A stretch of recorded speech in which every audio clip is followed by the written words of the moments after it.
In this episode of Fictional Hangover, we talk about bloodlines, blood magic, bloody revenge, bloody deaths, and blood smut in our discussion of Empire of the Vampire by Jay Kristoff.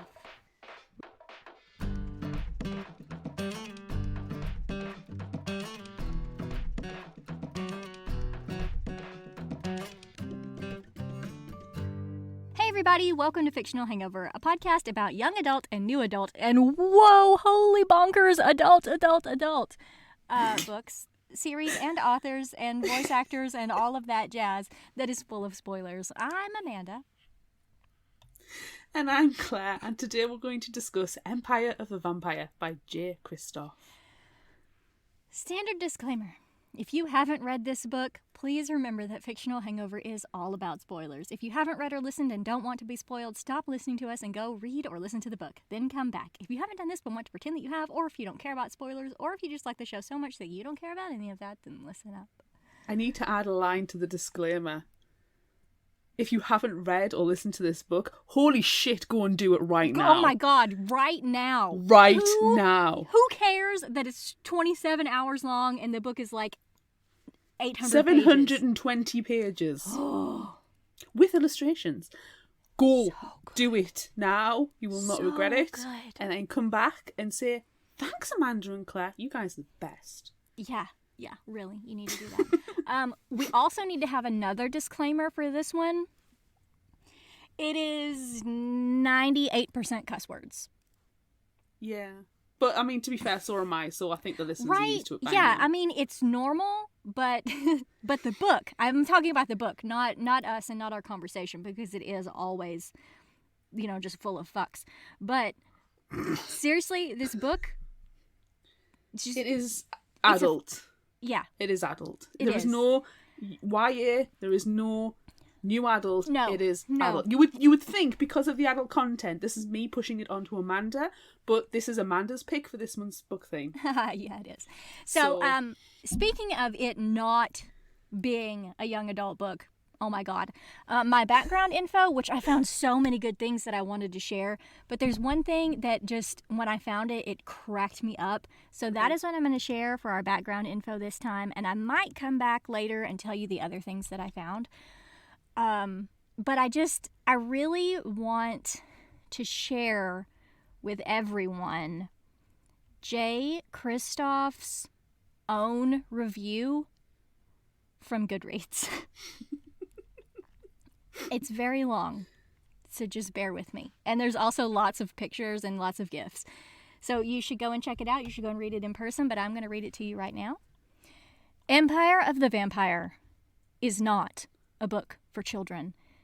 It's basically what would happen if Interview with the Vampire hooked up with Name of the Wind in an S&M club while all 8 seasons of Game of Thrones streamed in the background, consecutively, not simultaneously.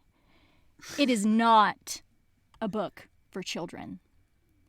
It concerns an ex-monster slayer named Gabriel de Leon, who was once quite the awesome, but has been having a tough time of late, and has become a bit of an edgelord. More, hold on. He mostly gets away with his drunken I am the night routine, because who doesn't like a tall, dark, half-vampire dude with magic tattoos and a tragic past and beautiful hair? Honestly, that shit is money in the bank. Where's my Emmy? Before you ask, the vampires in it do not sparkle. Not that I have anything against vampires that sparkle. Anyone working in publishing in 2020 owes Stephanie Meyer an enormous debt of gratitude. I don't care if they were your jam. The Twilight books brought an entire generation of folks back to reading, and many of them stayed. Vampires aren't real. And if an author decides they sparkle in the sunlight or jizz rainbows when somebody plays Halsey on the radio, who gives a damn? Just say, as you like it, madame, and roll on with your day. But yeah, my vampires don't so much sparkle as murder you and your whole motherfucking family. And the only reason they pursue 16-year-old girls, or indeed anyone else in this book, is because vampires see them as food.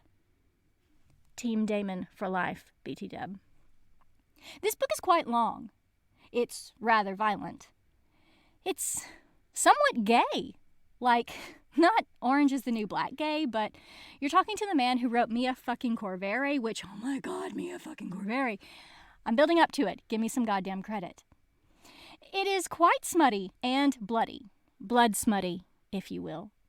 Honestly, there's a blood-drinking blowjob scene in there, so if that's not your thing, just back slowly out of the room while avoiding eye contact. I won't be offended. It is, as I may have previously mentioned, not a book for children. It's pretty epic. Like, the best book I've ever written epic. I mean, fucking epic.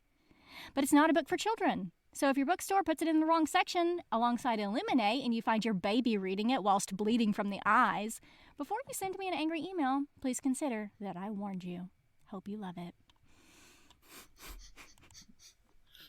Sorry that was so long, but oh my god. That needs to be on the cover. That needs to be on the back of the cover. That needs to be the description of the book. I don't need to know anything else. To be fair, I was sold on the premise of J. Kristoff and vampires. I didn't really need to know anything else. Right, yes. Yes, you and I together have only talked one J. Kristoff book. Yes. But, yeah. And everyone knows how I feel about Nevernight. So, I think we need to revisit those books. Just so I can cover myself in blood again for cosplay, I'm in. Yes, sold. Sold to the lady in Arkansas. Oh, anyway. This is our podcast. We can cover whatever we like. It's true. We can do whatever we want. All right. So, as in that excruciatingly long thing that I read, this book is really long. He had also mentioned in another interview that I read that it was pretty much 13 years in the making, which is a very long time. And now it's going to take at least that long to discuss. We finished The Diviners very recently, so we are due to start another long summary. We are. And then the discussion is going to be even longer. Yeah. Selling kills. Yes. Buckle up. All right. Gabriel de Leon is met in his cell by Jean-Francois, the Cold-Blood. He wants to know about the Grail, and he wants to know Gabriel's story before the last of his line is gone. He gifts him with powdered blood of his maker, Margot, which Gabriel smokes, losing himself briefly, then begins telling the story of his birth and growing into a man. He has his mother's name, De Leon, because he's a bastard, born of a handsome, drunken blacksmith. When he was 8, the day star died, and the darkness began. And when he was 13, he saw his first vampire. His sister, Amelie, and friend, Juliette, went missing and were killed by a vampire. Then they returned and killed Juliette's mother. At 13, Gabriel axed Juliette. Amelie attacked, but when Gabriel tried to get her off, her blood began to boil. His younger sister, Celine, ran to get help, and others arrived then and set the vampires on fire. No one knew what happened or how Gabriel survived. His mother was never the same after that, and his stepfather's beatings and drinking got worse. When he was 15, his stepfather attacked, saying something about him being a bastard, and Gabriel knocked him back and cracked his head open, blood spilling across the floor. Gabriel was drawn to the blood for some reason. His mother told him something raged within him, but what, she couldn't say. Later, he went to make out with his girlfriend, Ilsa, and as they almost had sex, she told him they couldn't because she was on her blood. So he lowered his mouth down to her instead, relishing in the blood, as fangs grew and he bit into her thigh. What is he? Did his sister's curse pass on to him, or is he something else? Ooh. Angry men separated them and Gabriel ran home. His mother protective, his stepfather not at all. The priest came to the house then, condemning him, but he attacked him and threw him back like he was nothing. Then riders came, Silver Saints, and they took Gabriel away to fight the dead, capital D. Capital D, dead. The Silver Saints were called that because their bodies were tattooed with silver ink used as armour against the dead who feared it. Now Gabriel himself is covered, but the vampire interviewing him does not react to it, because God hates Gabriel now more than he hates vampires, and his silver has no power. I can't help but be like, oh my God, oh my God. Yeah. As Gabriel travels with the Silver Saints, he learns about the Cold Bloods and that his true father was a vampire and what he is, a pale blood. His true father was a vampire, and now he has his power running through his veins. He also learned about wretches and high bloods. Wretches are vampires that are basically zombies. They were people who were killed by vampires and then they died, but they returned after some time as a corpse, and now they have no mental faculties. High bloods are vampires who rise quickly after death and maintain their youth and beauty and minds. Like, you don't want to be a wretched, okay? No. It's almost ghoulish, isn't it? Ugh, yeah. The riders arrive at the monastery and meet the blacksmith, who gives Gabriel a beautiful silver sword, which he names Lionclaw. He learns more about pale bloods and how they heal more quickly as they age. He also gets a steed and meets a beautiful sister novice, Astrid, who is beaten by the prioress for claiming the horse he chose was hers.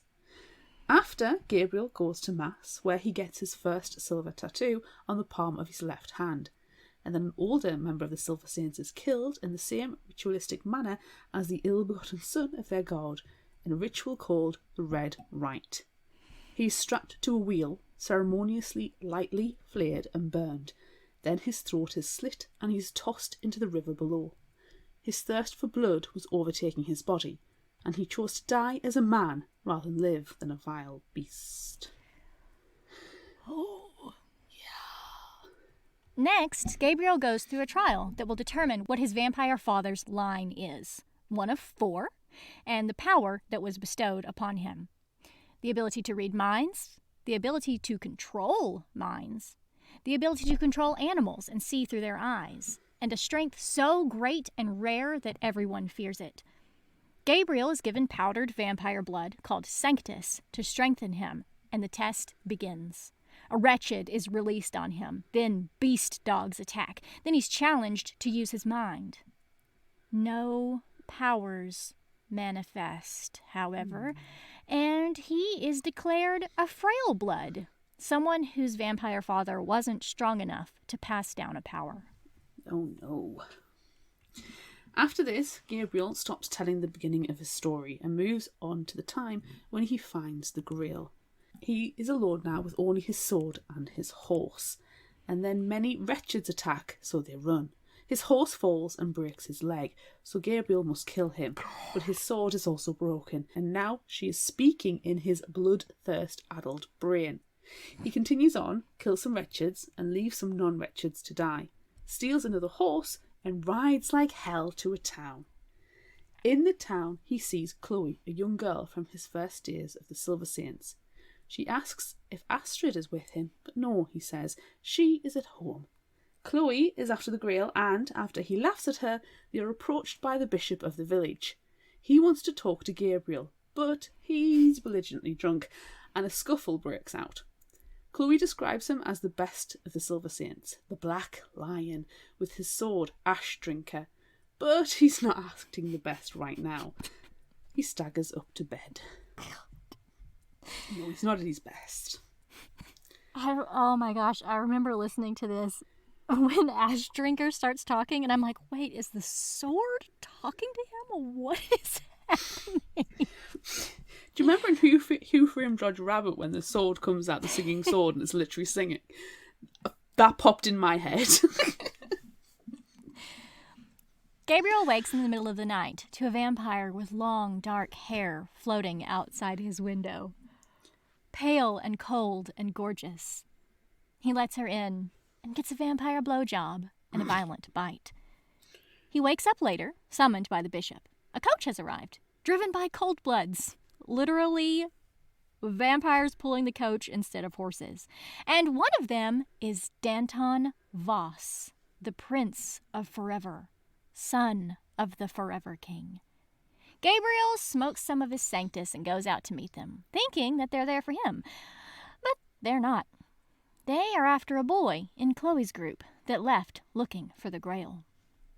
The Coldbloods do not realise who Gabriel is until he unsheathes Ash Drinker and almost kills them all. He doesn't kill Danton, but he does cut his arm off. Yes. Danton says he'll regret it as Gabriel pulls the heart out of Danton's female companion. Then he takes off after Chloe, who he finds with her crew surrounded by wretches. Gabriel goes to help, but they're soon overwhelmed. Then a high-blood female comes to help? Yeah. The priest in the group, Rafa, tries to banish her, and Saucy, the red lioness butcher, comes to attack the vampire. But she bursts into red moths and flies away. Excellent imagery. Oh my god. Chloe gets bit, but Gabriel tends to her wounds as he is introduced to her crew, all except the boy that Danton was after. The priest tells a tale of the Grail, a prophecy, and the boy, Dior, knows where it is. And the Forever King knows he knows, which is why he sent his younger son Danton after them. Chloe talks about Astrid and how she wishes she were there to convince Gabriel to believe in the Grail and help. He tells her that they have been married for 11 years and they have a daughter, Patience. Then he agrees to ride with them for a little while.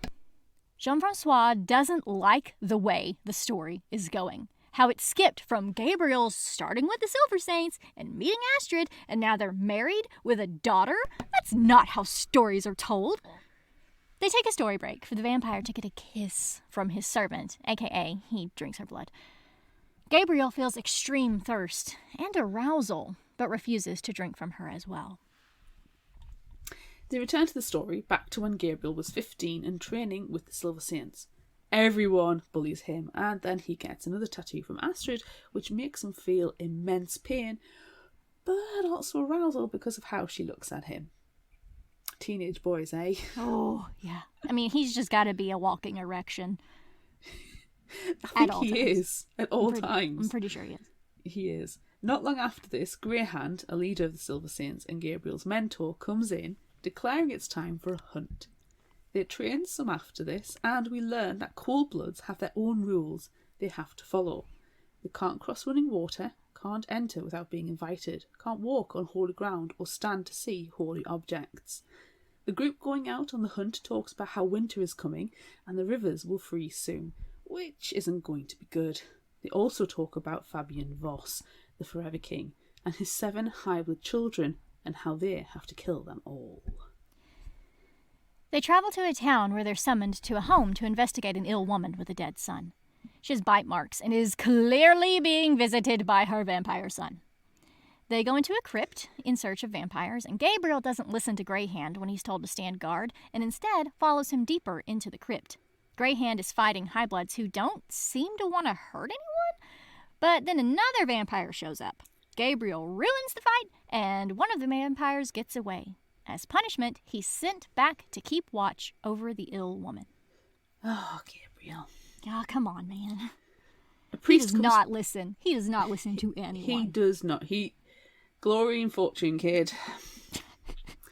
A priest comes by to chat, but is actually thralled by the vampire son and poisons Gabriel and lets the son in through the window. Didn't we say? There's another fight wherein the boy's father is killed by the mother for attacking their vampire son. The son attacks Gabriel, who burns the boy's arm and boils his blood. Somehow. Greyhound returns and kills the boy and congratulates Gabriel for doing whatever he did. It's the same thing he did to his sister, though. 2 weeks travel later, and they're back at Saint-Michon with the boiled boy and another vampire. They strap them to a machine that pumps out their blood to use for Sanctus. And Greyhand and Talon discuss, in secret with Gabriel eavesdropping, the boiled boy's wounds and how they still have not healed. Greyhand surmises that Gabriel could have been sired by a vampire of a long-lost bloodline, one with the power of sanguimancy. But what is that? When Talon suggests they bridge him, Greyhand says Gabriel could be the most powerful of them all, and they need to talk to Khalid, the abbot and leader of the Silver Saints. Gabriel runs away before learning anything else. Dude, you stay and you keep listening. Yeah. They are going to put you on the bridge. They're going to kill you. Yeah. You keep listening. It's an important conversation. You need to hear it. Yeah. What the fuck is sanguimancy?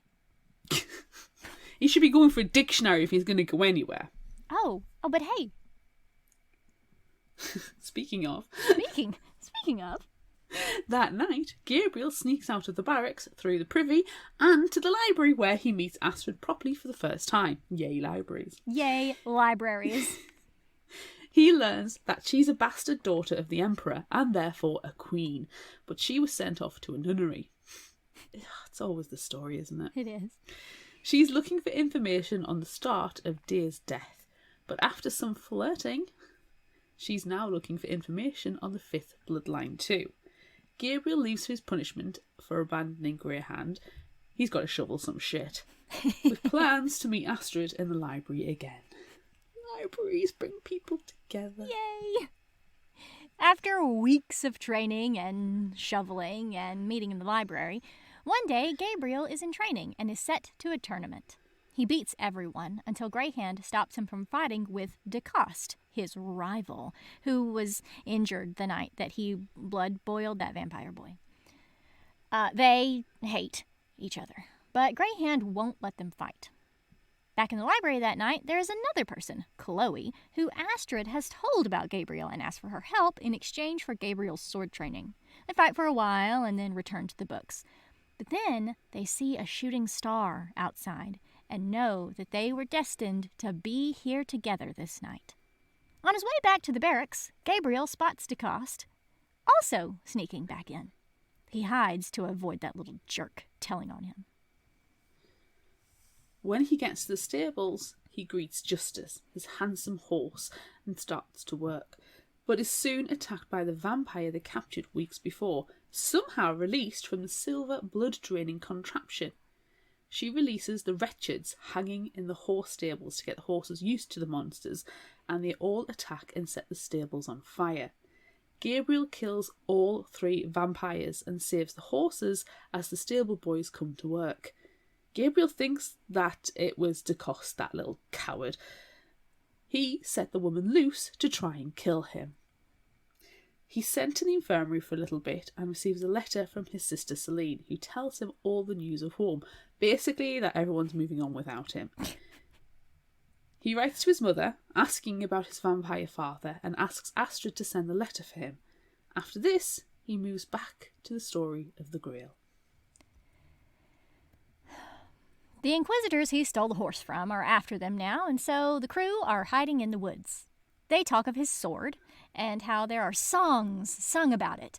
But when the minstrel, Bellamy, starts to sing the song himself, Gabriel threatens him, and so he stops. Can I just, at this point, 35, 36-year-old Gabriel is just the Witcher? Yeah. And Bellamy is Bard. He's 32. He tells Dior many, many times he's only 32. Oh, that's right. He is That's not right. an old Excuse me. man. He's Excuse me. 32. I'm 30-fucking-2. Excuse me. I'm sorry I said 35 or 36. That was terrible of me. I should have known. So disrespectful. I know. I'm so sorry. Sorry, Gabriel. I'm sorry.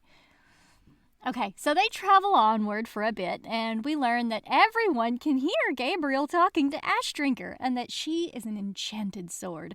But we don't learn too much more about her just yet, other than the fact that she is currently singing disjointed lullabies to Gabriel. God, I love Ashdrinker. They're on the run from the Inquisitors still and have taken up refuge against the bitter snow in a church in a deserted town. Gabriel asks about Dior and if Chloe can trust that he knows where the Grail is, but she says she needs his trust too. And then the Wretches come. It's a good day. It's a good day. The Wretches are still a little ways away, so they make a plan to fight them off. Bellamy begins singing tales of Gabriel, the Black Lion, and Ash Drinker, and then they talk about where Ash Drinker came from. There are many stories and songs about her, mostly sung by Ash Drinker, actually. Mostly, yes. But no one knows if any are true, and Gabriel constantly tells everyone to just shut the fuck up. So, we still don't know about Ash Drinker. The wretches come, and it's not a great battle. Gabriel kills many, and the others do too, but then Rafa, glowing silver with his holy faith, and Bellamy, with a torch, are overtaken. When Gabriel goes to help them, Dior gets overtaken as well, but when the vampires bite him, they erupt in silver flame. Holy moly. As Gabriel kneels at the priest's side, Chloe pushes him out of the way and Dior comes over, healing the wounds with his own blood. What the fuck? What is going on? Holy shit. Fuck my face. Fuck my face. They're still very secretive about what just happened, but after the rest of the wretches are taken out, they all agree to tell Gabriel what the fuck is going on. About fucking time. It turns out Dior is the Grail. The stories from long ago said that Saint Michon caught the Redeemer's blood in a chalice. But no, she caught something else, wink wink, in her own chalice, wink wink, and they had children. Sex! They had sex and made babies. They did, they made babies. But of course this is blasphemy. And it caused wars. The Redeemer would never lie with a lowly mortal. Well, lie he did. And now Dior is the last descendant, and his blood has the power of the Redeemer. I mean, in all due respect to the faith, the Redeemer may not have been lying. There's many, many, many positions he could have been in, and none of them were on his back. It's true. It's true. They could have been standing up, you know. Exactly. Could have been kneeling over. Mm-hmm. It's hard to say. It's hard to say, exactly. Yeah. That night, the beautiful dark-haired vampire comes to see Gabriel and he lets her inside. Not long after this, Danton Voss and several thralls come rushing after the group. They flee toward a river and crash into it, but Dior can't swim and Gabriel has to go after him whilst killing thralls and fighting to keep Danton out of his mind. They manage to reach the shore, but Gabriel is pissed because Dior kept his jacket on despite pulling him under, claiming it's magic. Gabriel is also pissed because he lost his bandolier with most of his weapons and bombs, and also his Sanctus. Oh. Well, this isn't going to be good. No, that Sanctus is really important. Yeah. He's in for some bad times. Yeah. Sanctus is, going to keep him from, eating someone. Yeah. All right. After finally deciding to move on, despite losing nearly everything, the group heads to the holy grounds of Saint Guillaume, even though Chloe wants to go to Saint Michon and to the library there. Too, Chloe. Me too. Yeah, we all want to go there. We all want to go there because Saint Guillaume, bad idea. Everyone there has been murdered, and there are corpses all over the place. And then the masked high vampire woman shows up, seeking Dior again, and just waltzes right through the gate. Apparently it's no longer hallowed ground on account of all the murder. Whoopsie. Whoops. She and Gabriel have a vicious fight. Then Seisha and her mountain lion Phoebe join in. Then comes Chloe and Rafa, the priest. They manage to defeat her enough to make her retreat, which is difficult considering her blade is made from her own blood and can splatter and reform as she wills it. But luckily, it's stopped by Ash Drinker. After some mask breaking and some stabs, she bursts into moths again and leaves, warning them that Danton isn't far behind. Oh, great. Ooh. They make a plan as fast as they can.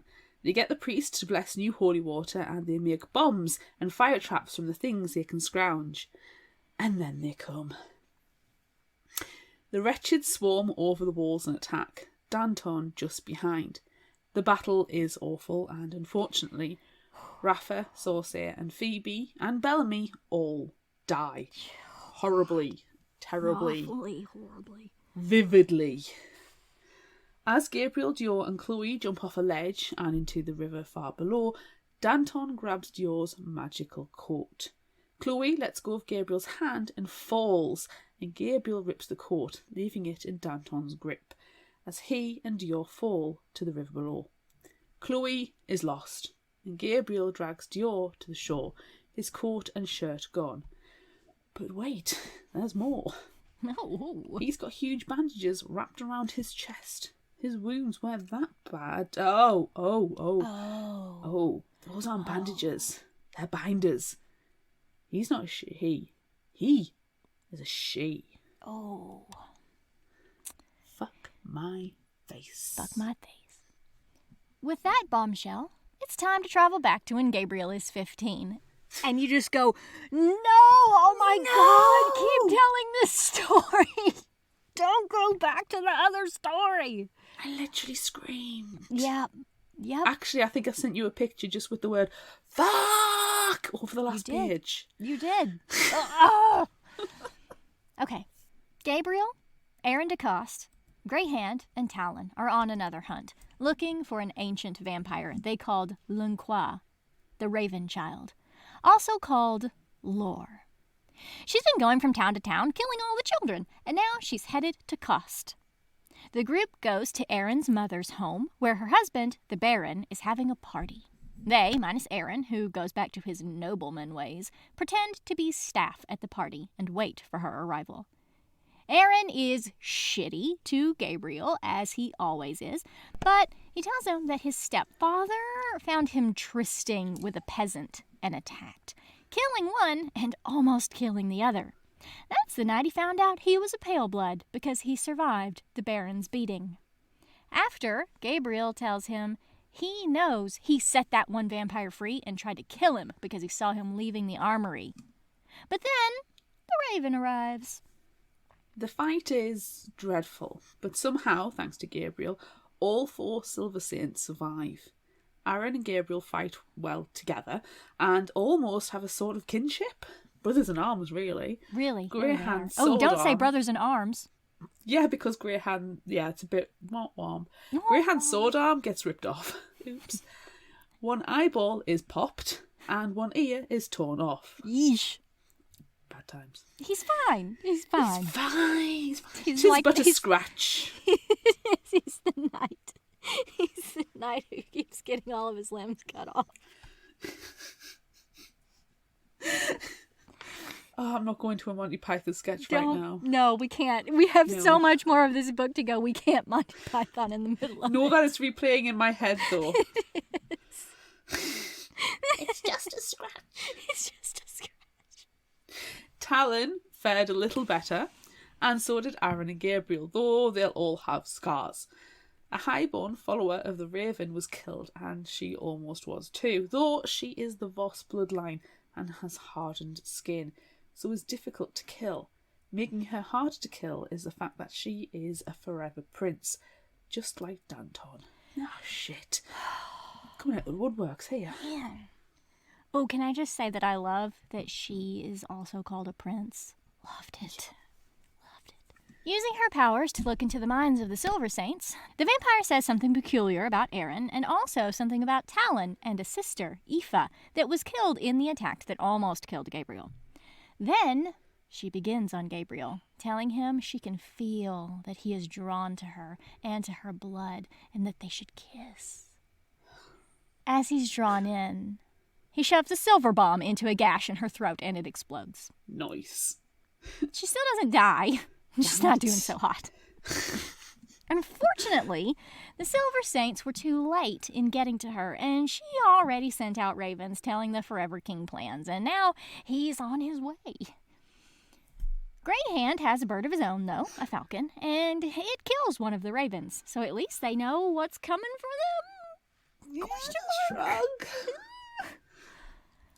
When they get back to San Michon, Gabriel is afraid that he's going to be kicked out because, of course, he broke lots of rules again. But Aaron stands up for him and he gets to stay. Aaron is going to be fully sworn into the Brotherhood in the next few days, and Gabriel is jealous but proud of his new brother. He goes to the library to see Astrid and to see if he's gotten a letter back from his mother with information about his vampire father and the fifth bloodline. The letter is disappointing, but does request that Gabriel come home to visit so she can tell him in person. Astrid and Chloe have been doing more research and found out that there truly is a fifth bloodline, but they don't know much about it yet. Only that the vampire was referred to as faithless and that the page was written in disappearing ink that only shows up if you bleed on it. Yikes. Yikes, that can't be good. Yeah, oof. On his way out of the library, Gabriel sees Aaron sneaking into the armory again. So he follows and finds Aaron and Baptiste, the blacksmith, making out. The peculiar thing that Laura the Raven said was that Aaron is a boy lover. And it's true. Aaron attacks when he realizes Gabriel is outside, but Baptiste stops him, and then they all talk. Gabriel says he'll never tell anyone and that they should run away to be together. Oh, and you just swoon. Their friendship and brotherhood is true now. After, they go and get new silver tattoos and prepare for Aaron to be inducted. Oh, also, the Empress is coming to dinner, and they're going to make a plan to go after the Forever King. And honestly, it is not a very good plan at all. But the Silver Saints drink and celebrate the night before charging away into battle. Terrible plan. Terrible. It's terrible. Terrible. I don't get it. Yeah.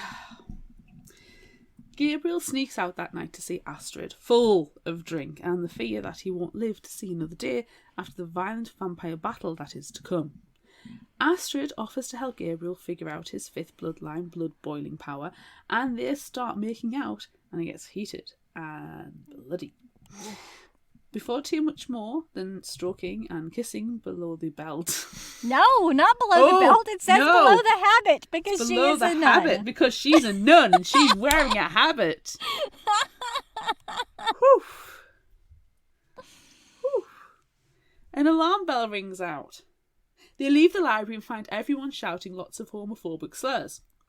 Talon caught Aaron and Baptiste and has plans to flay Aaron at the bridge and kick them both out of the Brotherhood, even though Aaron was to be sworn in the next day. Greyhand stops the flaying and locks them up instead. At this point we rage because we love Aaron and Baptiste. We do. We hated Aaron. We hated him. But now we love him. Yes. And we've always loved Baptiste. Yes, always. You always love Baptiste. Gabriel pleads with Greyhand to let Aaron join them in battle, but oh no, Gabriel isn't going. He's going to be left behind to guard San Michon because Greyhand is pissed at him and will never take him on a hunt again because, all the terrible stuff that happened to him and, like his arm getting ripped off and his eyeball popped and his ear getting ripped off. All of that. And because Gabriel never listens. But Greyhand doesn't listen very well either. But he can't, especially now with one of his ears being ripped off. Because he's only got the one ear. Yeah. Sorry. They all go off to battle, and pissed, Gabriel is left in the war room and begins punching the walls. His blood flows away and to the letter that they recovered from Lore to the Forever King. And a secret message is revealed. Lore knew they'd catch her and take one of her messages. It was all a trap. The army is gonna march off to a battle that doesn't exist, and the Forever King is gonna slaughter everyone else. Oh no. Oh no. Gabriel runs to the library to tell Astrid and Chloe because they're the only ones who will believe the secret blood message.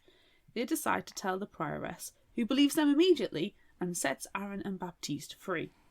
They and a few other smiths and nuns and anyone else that they can scrounge up from who was left at Saint Michon set out to meet the Forever King. Oh, God. It's a terrible, terrible plan. This one's worse than the other one. If there's been a plan made at Saint Michon, It's bad. it's terrible. Don't follow it. It's bad. No. It's so bad. There's like 12 of them. They're all like carrying sticks or something. They are. They're all gonna And die. there's some of them with limps. I don't know. It's terrible. It's bad. I think one of them might be a potato. I'm not One sure. of them is a potato. It's bad. But this gets worse. No. Because Law is also there, greeting her vampire father. Luckily, they are able to stop the horde of wretches that the Forever King brings with him and delay his takeover attempts with a massive avalanche, and most everyone survives. Except the prioress and maybe a couple of others. Probably not the potato. The potato The didn't make it. potato was first to go. It's the unnamed NPCs. They're gone. Yeah, they're... But not so luckily. There's a terrible fight between the Prince of Forever, Law Voss, and Gabriel, in which Gabriel finds out that Law went to his hometown and killed everyone, including his little sister Celine. No, not Celine. This, of course, fills him with rage, and he needs to boil her blood and turn her to ash.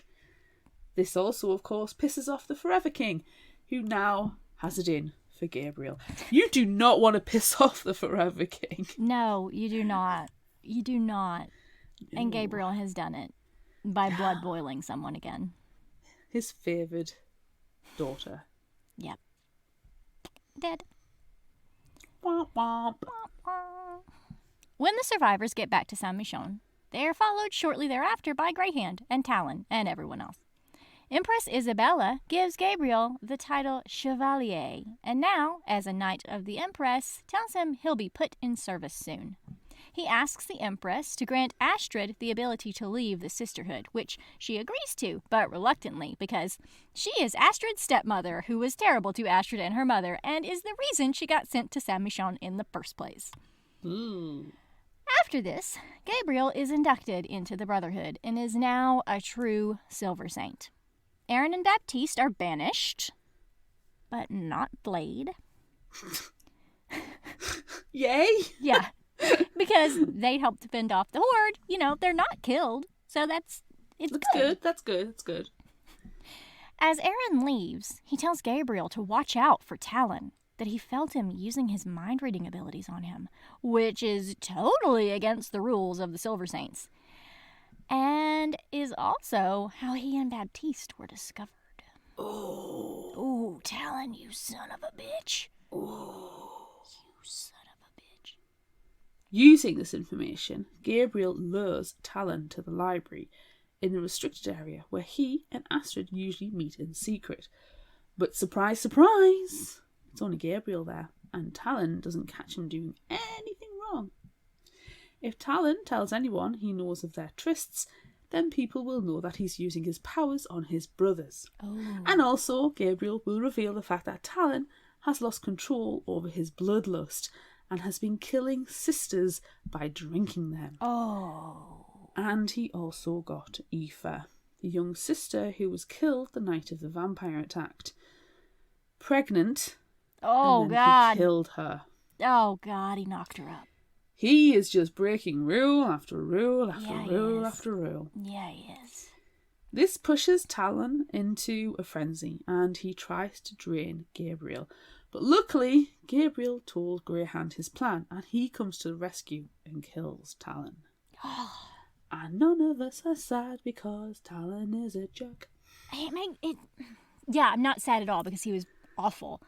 But when we first met Talon, I really enjoyed him because he called Gabriel every cuss word combination possible, and it was Yeah, hilarious. you sent me a message saying that Talon would probably be my favourite. And I got by this point, I was like, I mean, No. I edited it. I said you'll at No. least like what he says or something. yes, like oh that. gosh, yes, I love the cursing. Yes. But yikes, no one likes Talon. You can't make any decisions about anything when you're reading the book until you finish the book. Right. Because you will change your mind 7 times. Oh, yes. Oh, definitely you will. Oh. Gabriel's sent to the infirmary after this, where he is met by Astrid, who isn't too happy about his asking for her permission to leave Saint-Michon. She doesn't want to leave because she'll lose him. And so the two declare their love for each other and have bitey, bloody sex in the infirmary.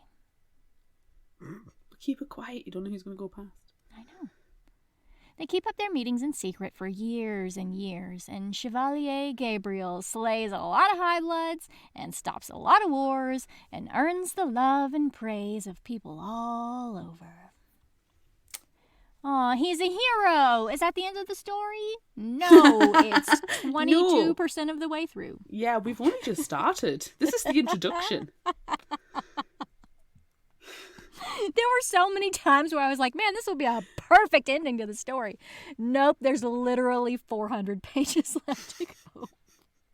You have listened to 1% of the audiobook. God damn it. We listened to like 4 hours of it, and it was only 10%. I literally listened from 6 o'clock in the evening to 2 o'clock in the morning, and it was still... It was like 20%. Gabriel doesn't want to tell his part of the story any longer, but Jean-Francois insists he tell him what led to his banishment. Patience, he says. But the High Blood won't have it. Patience, he says again, and then the vampire remembers that Patience is Gabriel and Astrid's daughter's name. Oh. Only after Astrid gets pregnant does anyone realise they've been together all this time. And since this part of the brotherhood and sisterhood that they are part of requires celibacy, obviously they're both going to be banished. No punishment though, just banishment. No flaying. No flaying. But Gabriel can tell the Grail story again. All right, back to the Grail. Last we left this story, Gabriel and Dior plunged into the river after Danton killed all their friends, and we learned that Dior is a girl, not a boy. Gabriel asks why Dior would pretend to be a boy, and she tells him it's because she doesn't really have to hide, and that her magic coat helped. It wasn't really magic, but when wearing it, no sleazy guys hit on her, and no one told her to keep quiet. Yeah, Dior. Yeah, that's what we all want. It's completely relatable. They talk about patience a little, and Dior explains that Gabriel will learn about what happens to girls as they grow into young women soon enough. They leave the freezing river, trudge through the snowy woods, and make it to a cave. Dior almost dead from the cold. Gabriel leaves Ashdrinker with Dior as he goes out for firewood and tells the sword to tell Dior stories, and she does. She tells the story of how to make mushroom soup. It's a delightful story involving spices and mushrooms. It really is great. I love Ashdrinker. I want Jay Kristoff's recipe for mushroom soup. Yeah, and potato bread. Yes. Fucking spuds. Fucking potatoes. Just over and over and over again. Oh, he never wants to eat a potato again. Bless him. That night, Gabriel awakens to a voice calling to him. He goes outside the cave and looks across the river to see the Astrid vampire. They share their I love yous, and she tells him that if she can find him, so can Danton. But he'll be ready for him the next time they face each other. In the morning, he and Dior set off for a town. If he doesn't get Sanctus soon, he's probably going to eat Dior. Probably. He probably is. Yeah. They trudge through the snow and come to another river with a barge and get passage to their town. Gabriel is doing poorly with his thirst and starts getting pains from it, so Dior pickpockets some liquor from the captain to help. She offers her own blood, but oh no, that's a terrible idea! She also finds a man in the back of the boat dying from a broken leg. Gabriel tells her not to help because everyone on board will think she's a witch. But she secretly helps anyway. She's a witch! Burn the witch! Witch! It's just a scratch. They arrive in the town and go to a seedier part of it, looking for a shop that Gabriel knows of. A place run by a blind old woman and a skeleton in a wig.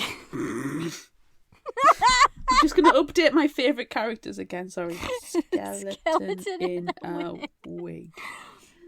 Oh, I wish I had Scully. I know that she's got Scully. Can you please can't, put a wig on? I can't. Scully's visiting my mum's house this week. No. Oh, okay. The old woman has Sanctus and all the supplies needed to make more. But instead of money, she wants blood for payment. And not Gabriel's. Ooh. She can tell there is something special about Dior, but Gabriel's not willing to give any of her blood away, even though Dior is. They leave the shop, go to a flop house, and Gabriel curls into a ball of misery. Dior leaves, but comes back later with all the supplies from the shop. No, she didn't pay with her blood.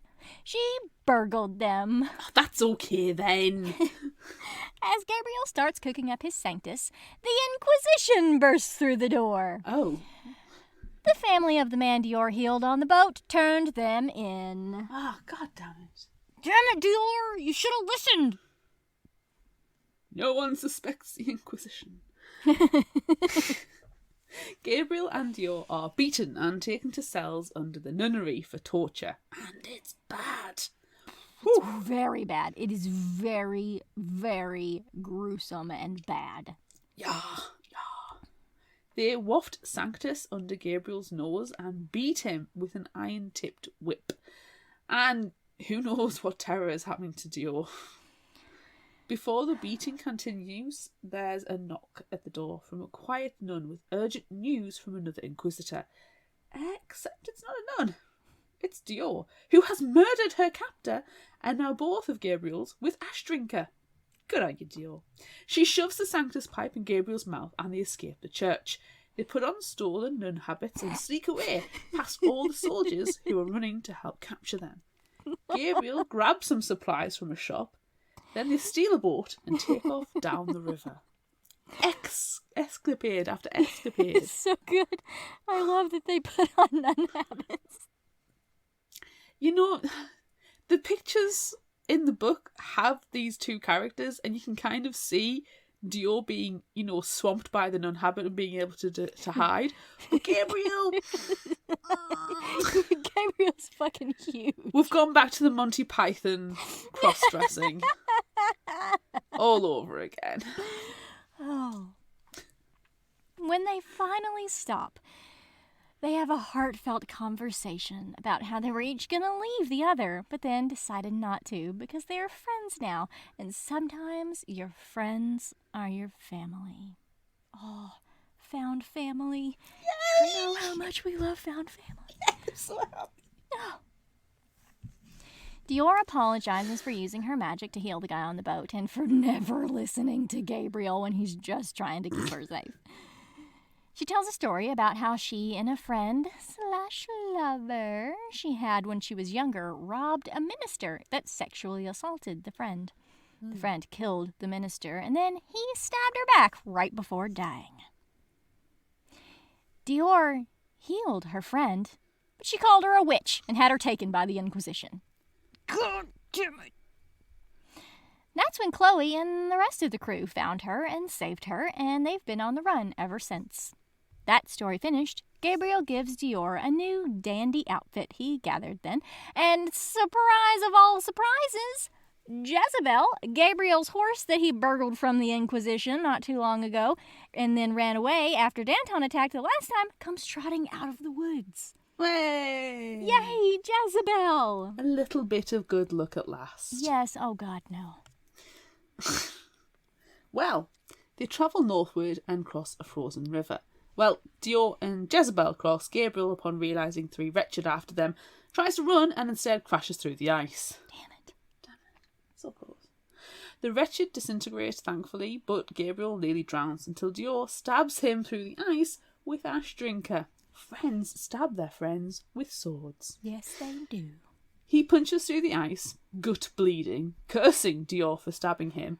Really, really good curses. Yeah, really good And then he renames Jezebel Fortuna and continue on to Saint Michon.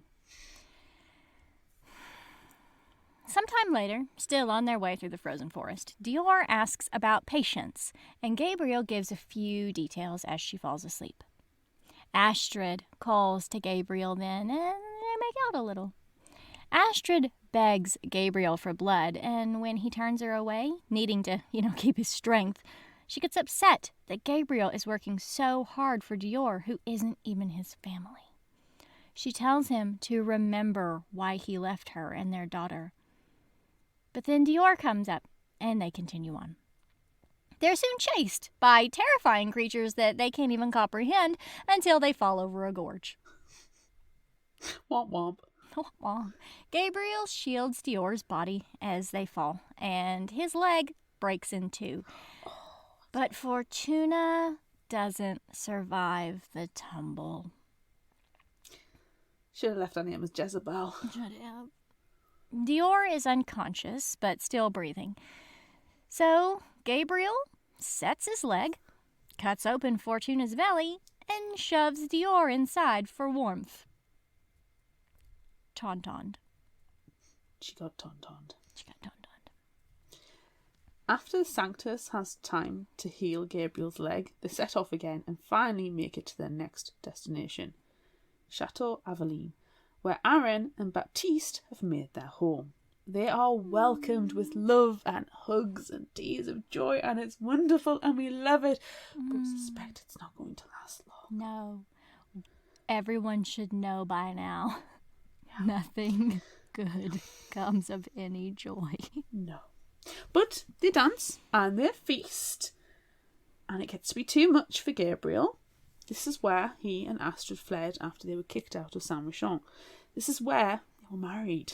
This is where Patience was born. He leaves the feast and goes to the cathedral to reflect, but Aaron follows. They have a conversation about believing in the Redeemer and how he can allow so many terrible things to happen and still be worshipped. Aaron says it doesn't matter what you believe in as long as you believe in something. And then the alarm bells ring. Can't have anything nice. No. Danton has arrived. Boo! And he's not alone.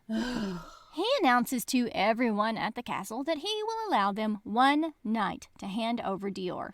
But he and his brood of wretches and highbloods will attack if they don't give her up. Of course, everyone is angry at Gabriel and Dior for bringing this tragedy to them, but all Gabriel wants is for Dior to be safe. She, of course, wants to leave and keep everyone else safe. She gets angry at Gabriel for being so stubborn, and then she reveals she knows about Astrid and Patience. Astrid, by the way, is currently floating outside the window, talking inside Gabriel's head. She knows why he left them at home to come after the Forever King. Dior finally breaks him down and gets him to tell the story. But to speak it will make it real.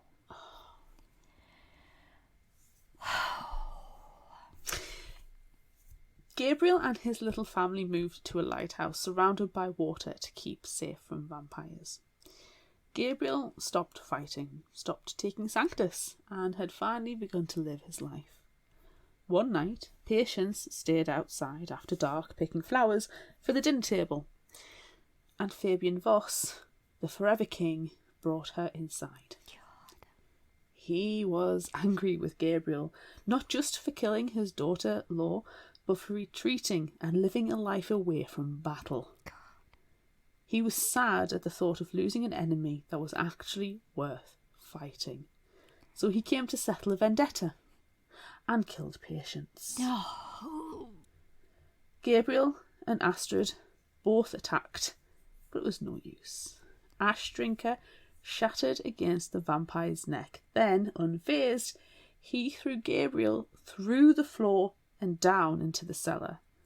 When he woke up, Astrid's body was next to him, but she wasn't just dead. She had become a vampire. Gabriel burned the house down, leaving his family forever at home. Oh, and Astrid, she's not at the window. She's only inside Gabriel's head, and it's It's tragic. It's awful. It is aptly named The Worst Day. The worst day. The worst day. After this story, Gabriel convinces Dior to rest for the night and to stay with him and to stay safe. He gets Aaron and Baptiste to put guards at her door, and they promise to fight rather than give Dior up. Of course, she immediately sneaks out through the window. She steals some dogs and a sled and sets off down the frozen river towards Saint-Michon, and all of the vampires follow. Gabriel realizes not too long after and rushes to catch up. Luckily, the sun hasn't yet set, making the vampires slightly slower, so Gabriel is able to track them all down. As the sun sets, the vampires speed up and grab at Dior. Then she sets off huge bombs and cuts herself free from the sled. The bombs kill a lot of vampires and explode the ice covering the river, causing many more to fall in and die. It's a great plan. It was. It's the first good plan that has ever happened. Yeah. But now Dior is being dragged by dogs and the remaining High Bloods are catching up. Damn it. Yeah. Then she crashes into a snowdrift and a High Blood grabs her. Bloody from the crash, Dior places her hands on the vampire's face and he burns. Yes, he does. Oh, yeah. Soon, Danton and several others are upon them. Gabriel grabs Dior's hand, realizing that he will do anything to protect her because he believes in her. And then his tattoos flare bright. Not silver, like they used to be when he was a silver saint fighting for and believing in the Redeemer, but a bright, blinding red. They stand together, 10 against 2. But then it's 3. The mysterious, masked, moth-bursting vampire shows up again and offers to help. The 3 battle and then Danton gets pissed. He sends all his minions to fight Lyothe, the red moth vampire, while he charges Gabriel. They fight and they're pretty well matched. But then Ash Drinker gets stuck in Danton's shoulder and then he flings her away and pins Gabriel to the ground. Just as he's about to place the death blow, Gabriel, trying to reach for Danton's neck to boil his blood, Dior comes up and shoves Ash Drinker, covered with her own holy blood, through his chest. Second best plan of the evening. Yes. Danton staggers up and his wounds begin to smoulder. Then Dior slices his throat. Danton Voss, the Forever Prince, is dead. Oh. Yes. Yes. Yes. So good. Gabriel and Dior turn to see Lyothe fighting the other High Bloods, 1 against 10. And then they hear a Silver Saint battle cry. Greyhand, grizzled and old now, remember still arm missing and eyeball popped and ear ripped off. He comes rushing up with some of Gabriel's old cohorts and Chloe! The High Bloods, realizing Danton is dead and that their battle might not be so easy to win now, flee. Lyothe asks Dior to come, that they will keep her safe. But no way! The Silver Saints are here, and Chloe, and now, with Dior, they can end Day's death. Yay! They can go safely back to Saint-Michon. And so they do. Oh, and it's a great ending to the book. No! There's still 400 pages to go. No, it's less than 400. It's 200 now. There's an entire book to go. After being excited to get to Saint-Michon, they prepare for the rite that will bring back the day. They have mass, but Gabriel refuses to go, and then he and Greyhand get into a fight. It starts with how Greyhand kicked him and Astrid and Aaron and Baptiste out, and how Gabriel could have been the best of them all. But he got Astrid pregnant instead. Gabriel yells about how he's done so much for the Empire, but Greyhand gives him no credit. Then Greyhand yells back at him about wanting credit for his sacrifices when this young girl is about to give her blood to bring back the day. And then Gabriel realises they're going to sacrifice Dior. Fuck. Yeah. When Gabriel asks if Chloe is aware of their plans, Greyhound reveals that it was Chloe's idea. Fuck. Fuck my face. Fuck my She face. found this right in an ancient book in the library. God damn it. Gabriel fights Greyhound and all his old brothers who come to Greyhound's aid, trying to get to Dior, but they best him. They tie Gabriel to the wheel at the bridge for the red rite, although he's not willingly ending his own life. They're murdering him. It's murder. They go through the same steps that Gabriel witnessed when he first came to Saint-Michon all those years ago. Symbolic lashings and burnings, and then they slash his throat, and he tumbles toward the river below. The end? No. No, 150 pages left. No, that was like 3 pages. He's caught by moths. Lyothere, the masked vampire with the powers of sanguimancy, rescues Gabriel and heals his wounds with her blood. When he realises he's not dead, he's pissed because he swore he would never drink blood again after Astrid. Then Lyothere removes her mask and reveals herself to be Gabriel's little sister Celine, who he thought he found dead in the chapel after Lord Voss killed everyone in his hometown. Fuck my face. No, that wasn't her. Fuck my face. He's shocked. Obviously. Because she's not an ancient vampire. She's still young. But she's so powerful. What? It doesn't even make sense. It doesn't make any sense. And though Law turned her, she has the same bloodline powers he does. Not the powers of the Voss line. She tells him there is much he does not understand. Same, Gabriel, same. There is also something she does not understand. Chloe is about to sacrifice Dior. Oh, we can't let that happen. We can't let that happen. Gabriel leaves his sister then to go into the cathedral on holy ground to get the Grail, something Celine cannot do. He stops by the armory on the way and loads up with all sorts of bombs and swords, and then he kicks down the church doors.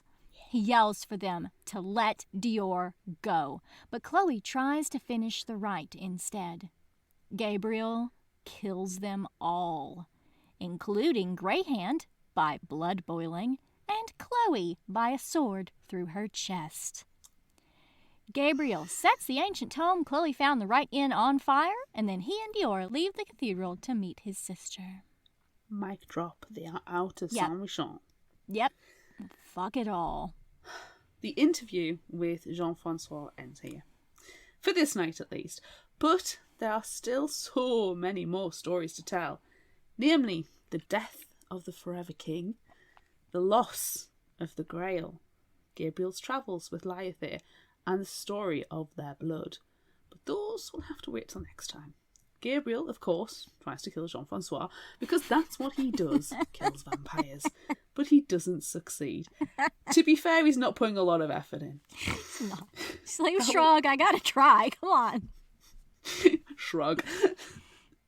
That will have to wait until next time. Gabriel looks down at the tattoos on his fingers. Patience. Patience. And now it's finally over. Whew. For now. For now. 2 more books to come. I'm so excited. God, I loved it so much. I want to go and reread it again. I know. Me too.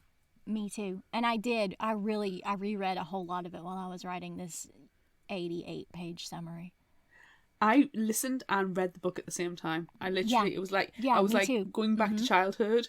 I had my earphones in, I sat and read the book, and I did both at the same time, and it was so incredibly enjoyable Yeah. that, yeah, it was an immersive experience I highly recommend. I hugged the book when I finished. Literally hugged it. Yeah. Right, I need a break because Yes, I think everyone fuck my needs a break. face, that was... Fuck my face. That was an hour and a half. I mean, we talked about a lot of stuff at the beginning that doesn't really count, so it might be an hour. An hour and 15? It's We'll hard to say say. an hour. We'll say an It's a hour. long fucking time. We'll say let's have a break. Meet back in 2 minutes. Let or us 30 do seconds. have a break. Yes. After this. After this.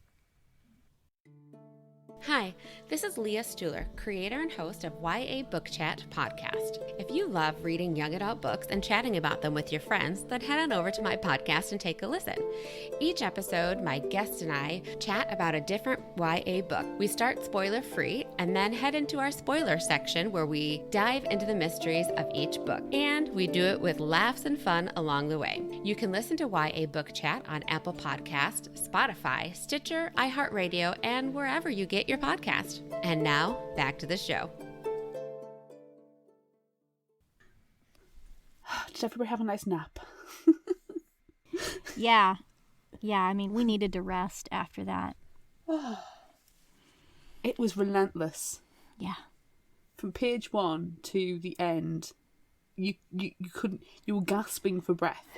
It was non-stop. Non-stop. And then, seriously, the last 5% of the book was just hit after hit after hit after surprise after surprise after surprise. And I'm like, oh my God.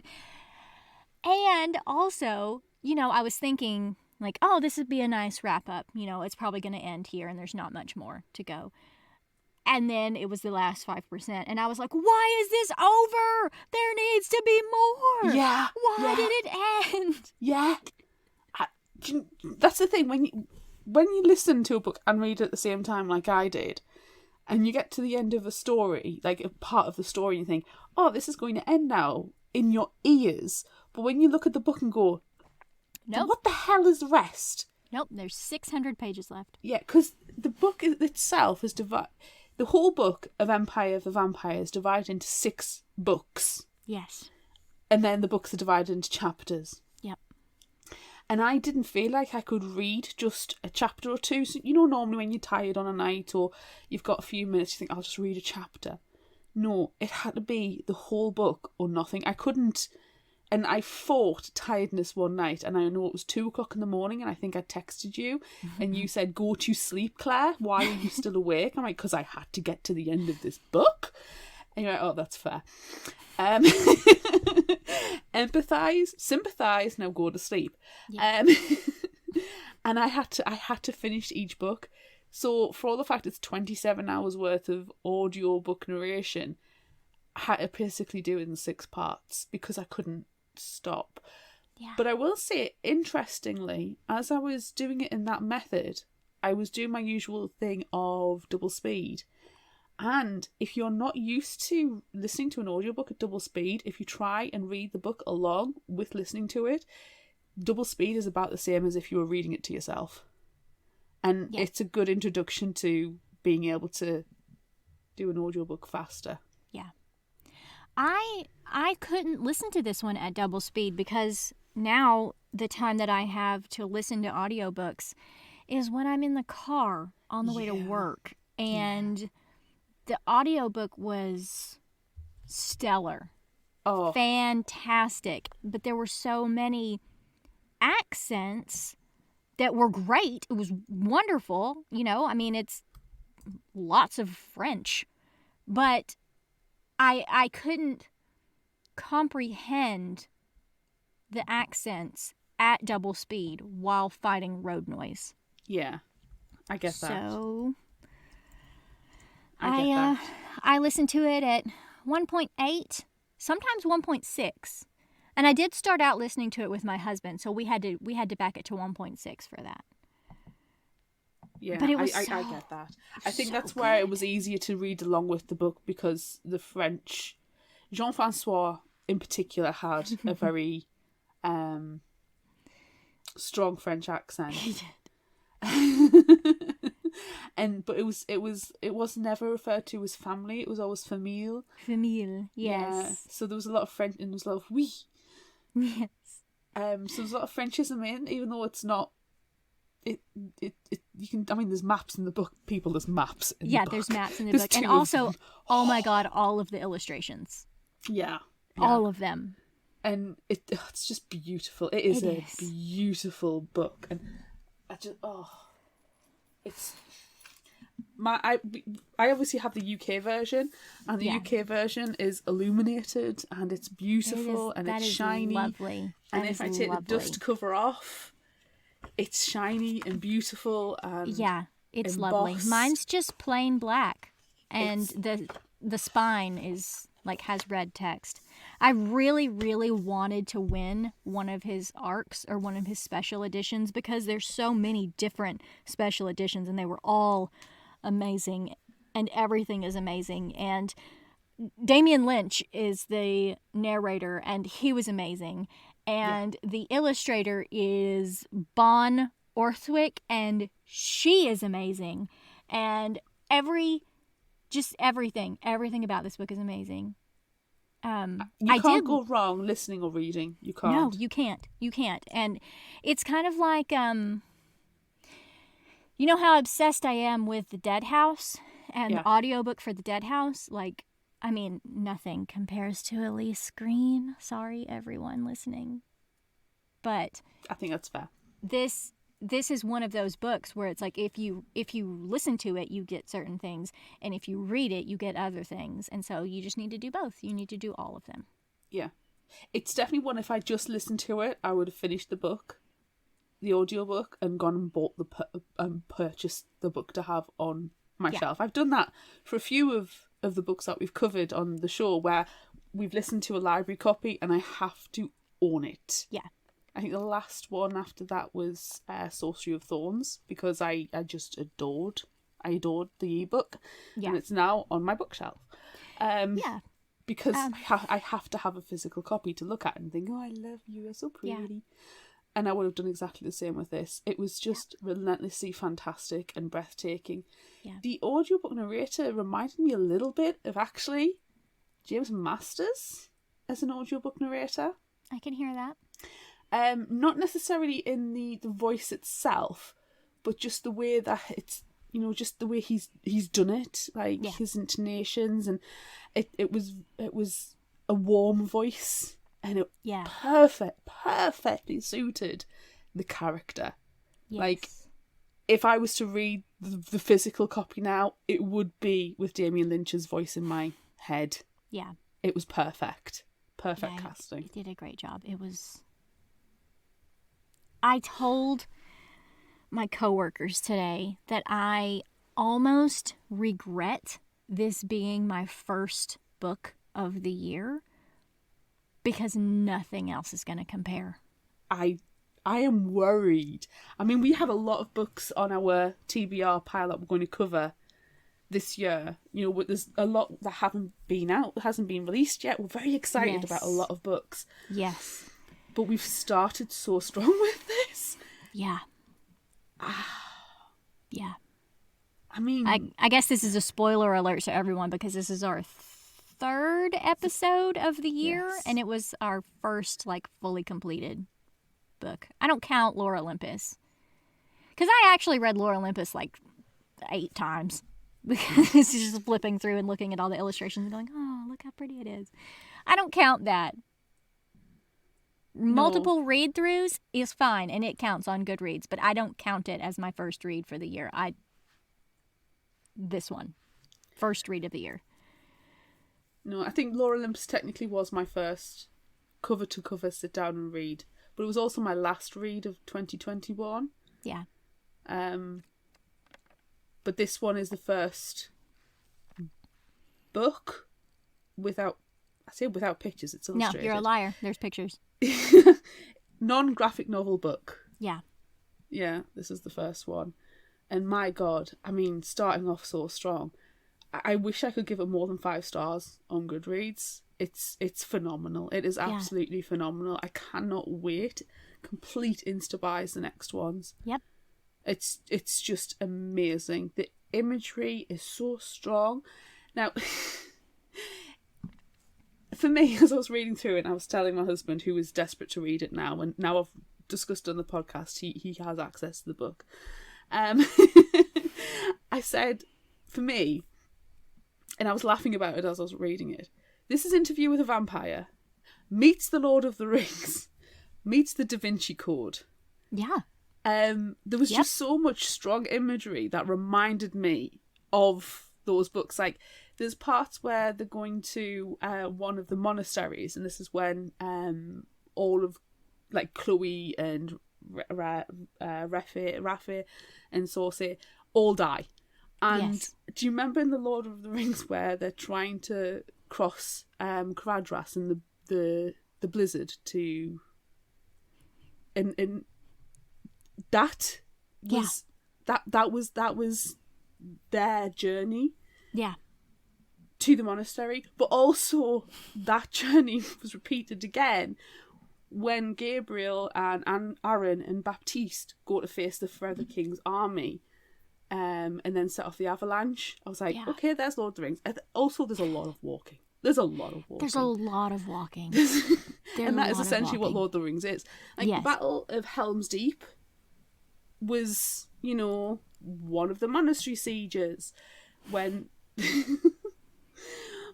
Osgiliath, the siege of Osgiliath, was another image that came to mind, especially when the Chateau Aveline, when they're doing the preparations beforehand. That's what came to mind. Yeah. And you know, when the Uruk-hai steal Merry and Pippin and start to run to Isengard, that kind of image as well was in my head for when Dior runs away with the sled. With the dog sled. Yes. Yeah, just, it's not a direct lift. It's not, but it's the same feelings that I got. Was like, you're trying to push, like, Aragorn and Legolas and Gimli forward to rescue Merry and Pippin. In this case, it's Gabriel. And you're trying, and Merry and Pippin are, like, at the front, and you're trying to rescue them. And Dior, you're trying to push her and go, come on, you can do it. Just go, run. And that was the Lord of the Rings imagery that kept coming into my mind. And Yeah. just the, you know, these, you know, the eye, lidless, wreathed in flame. I'm like, the Forever King has eyes everywhere. He Yeah. is not Sauron literal, but you can imagine him having that kind of far reach. Yeah. with Because I mean having- his armies are everywhere, and he, Mhm. like, each of his children have their own armies, and they're, like, all just swarming the world. Yeah. See, you completely get it. And then it's obvious interview with a vampire, but it's the other way Obvious. round, sort of, where the vampire, Christian Slater's being interviewed Yes. by Brad Pitt. Yes. Except played much better. And that's just, you know, obviously there. Yeah, but and then also, like, we made a mistake and started watching The Witcher season 2 while this was going on. And I was like, oh my god, The Witcher, it's Henry Cavill is Gabriel. He's wearing tight leather pants. Just give him some silver tattoos. Exactly. Yeah. Exactly. And there's, like, you know, The Witcher has his, I don't know what it's called because I haven't read the books. I've only watched the show, and I don't really super focus on the show very much when we watch it.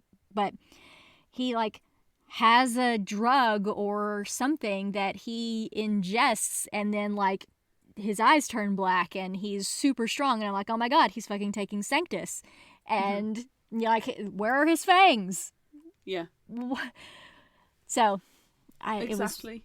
it's so, like, it's so epic.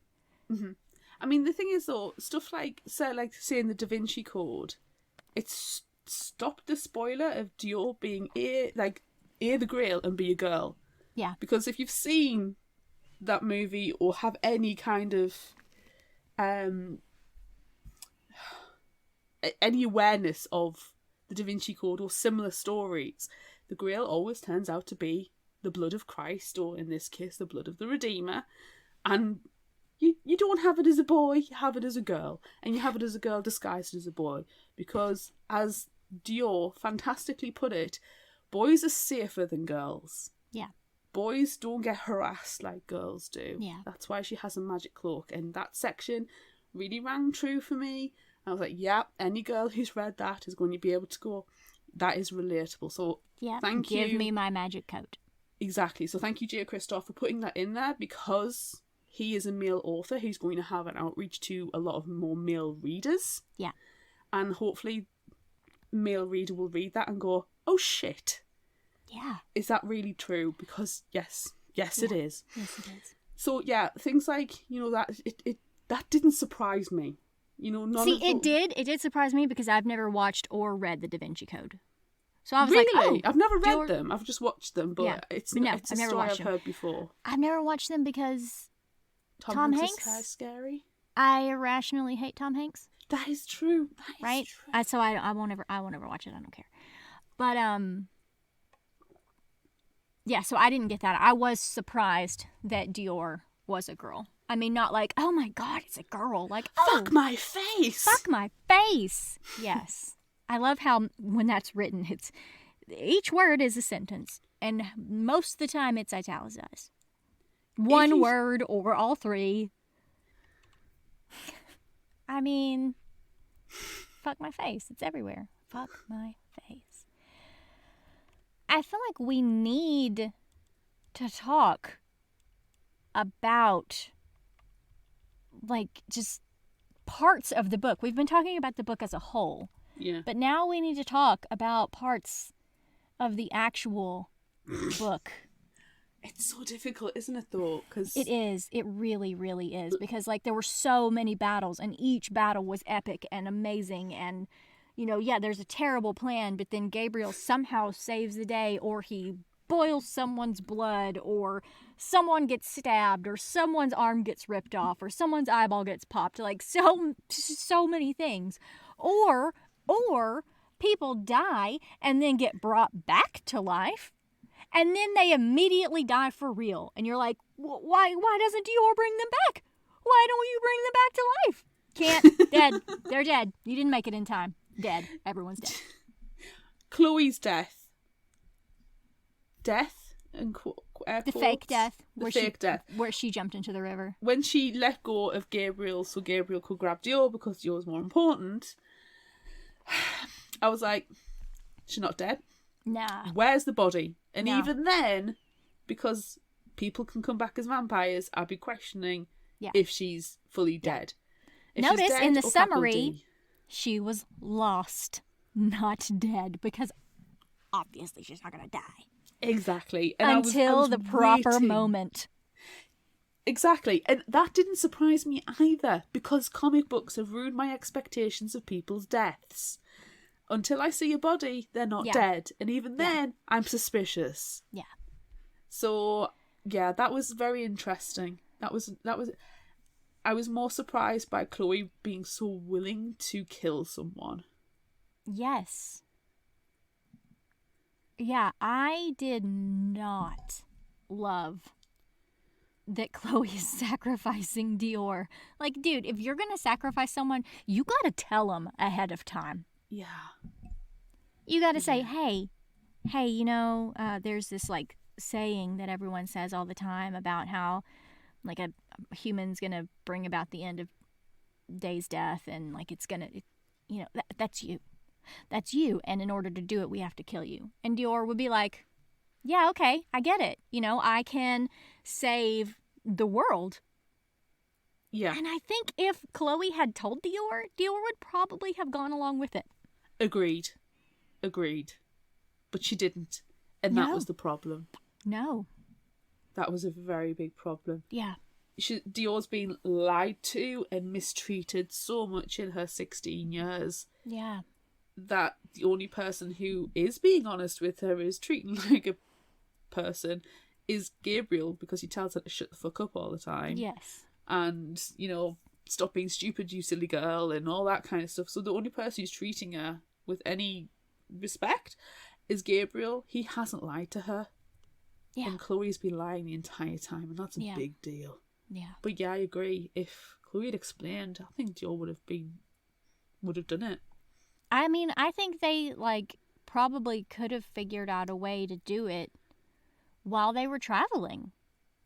Because Chloe's read the book before. She knows that this rite exists. And yeah, you probably needed to be at Saint Michon because, like, that's Where the kind of book an important is. thing, It's also where the book is, so you need the book to be able to make sure you get the rights correct. Yeah, and it's also,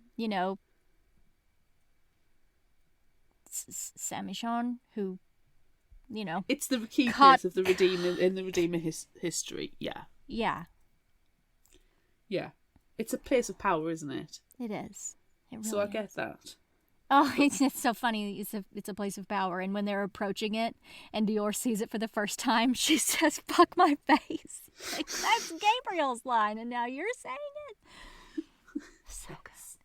Yes.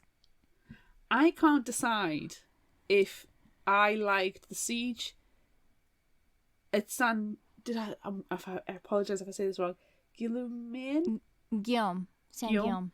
I don't know if I like the siege of Saint Guillaume or the flight to Saint Michon better for the high stakes drama, because at Saint Guillaume everybody dies Yep. viciously. Yep. Like, Phoebe is a lioness and takes an axe to the chest. Yes. Oh, that was so... That was I almost said heart-wrenching, but I don't want to say heart-wrenching because she took an axe to the chest. That's literally what it is. Pun not But- intended. Yeah. That was just devastating, the way that and it was Saucy was "Today is not my day to die." Yeah, bitch, it is. It is. Yeah. It really is. Yeah. And there's Dead. so much more to all of these characters in this crew that Yeah, if we talked about each of these characters as much as they talked about them in the book, like, we'd be here forever. yeah. Do you know what was devastating at the siege of Sang? Was Rafe, when he's holding up his wheel, the Yes. silver wheel, the sign of his faith, and there's bright holy lights coming out of it, and keeping Danton Voss away Yeah. and keeping them safe. Yeah.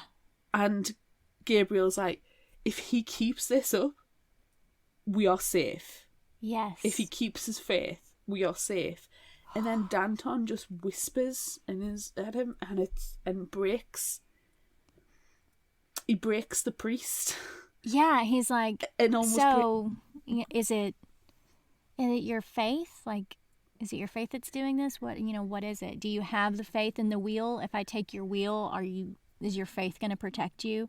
And then Rafa, just half a second of doubt, and his light goes out, and then it's like, well, you're dead. yeah.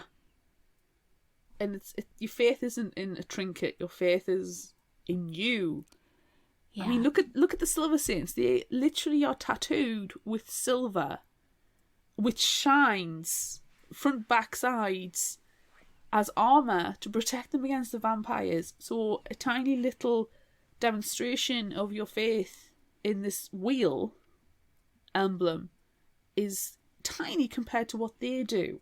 Yeah. So they're not. It's not the images. I mean, obviously the tattoo images are all holy and have significance. It's not that. Yeah, and they're like It's the faith markings of the behind battles it. that they fought to earn them, and like it's beautiful, and they're all different, and it's lovely. Exactly. It's very personal. Like, Gabriel has the lion put on his chest because that's traditionally where they've put the family bloodline emblem, and he takes it on from his mother, knowing nothing of his vampiric father. And that's amazing. That is amazing. That it's so, like, such a strong matriarchal display. Yeah. But the priest just loses for a flicker of a second his And faith then that's in it. God. That's all it takes. And then he comes back as a vampire, and a Yes. not very healthy one at all. No, and then they set him on fire. So then, but the flight to Saint Michon, that was inspired by Dior using the explosives and getting rid of half of the, at least of the horde. Amazing, amazing.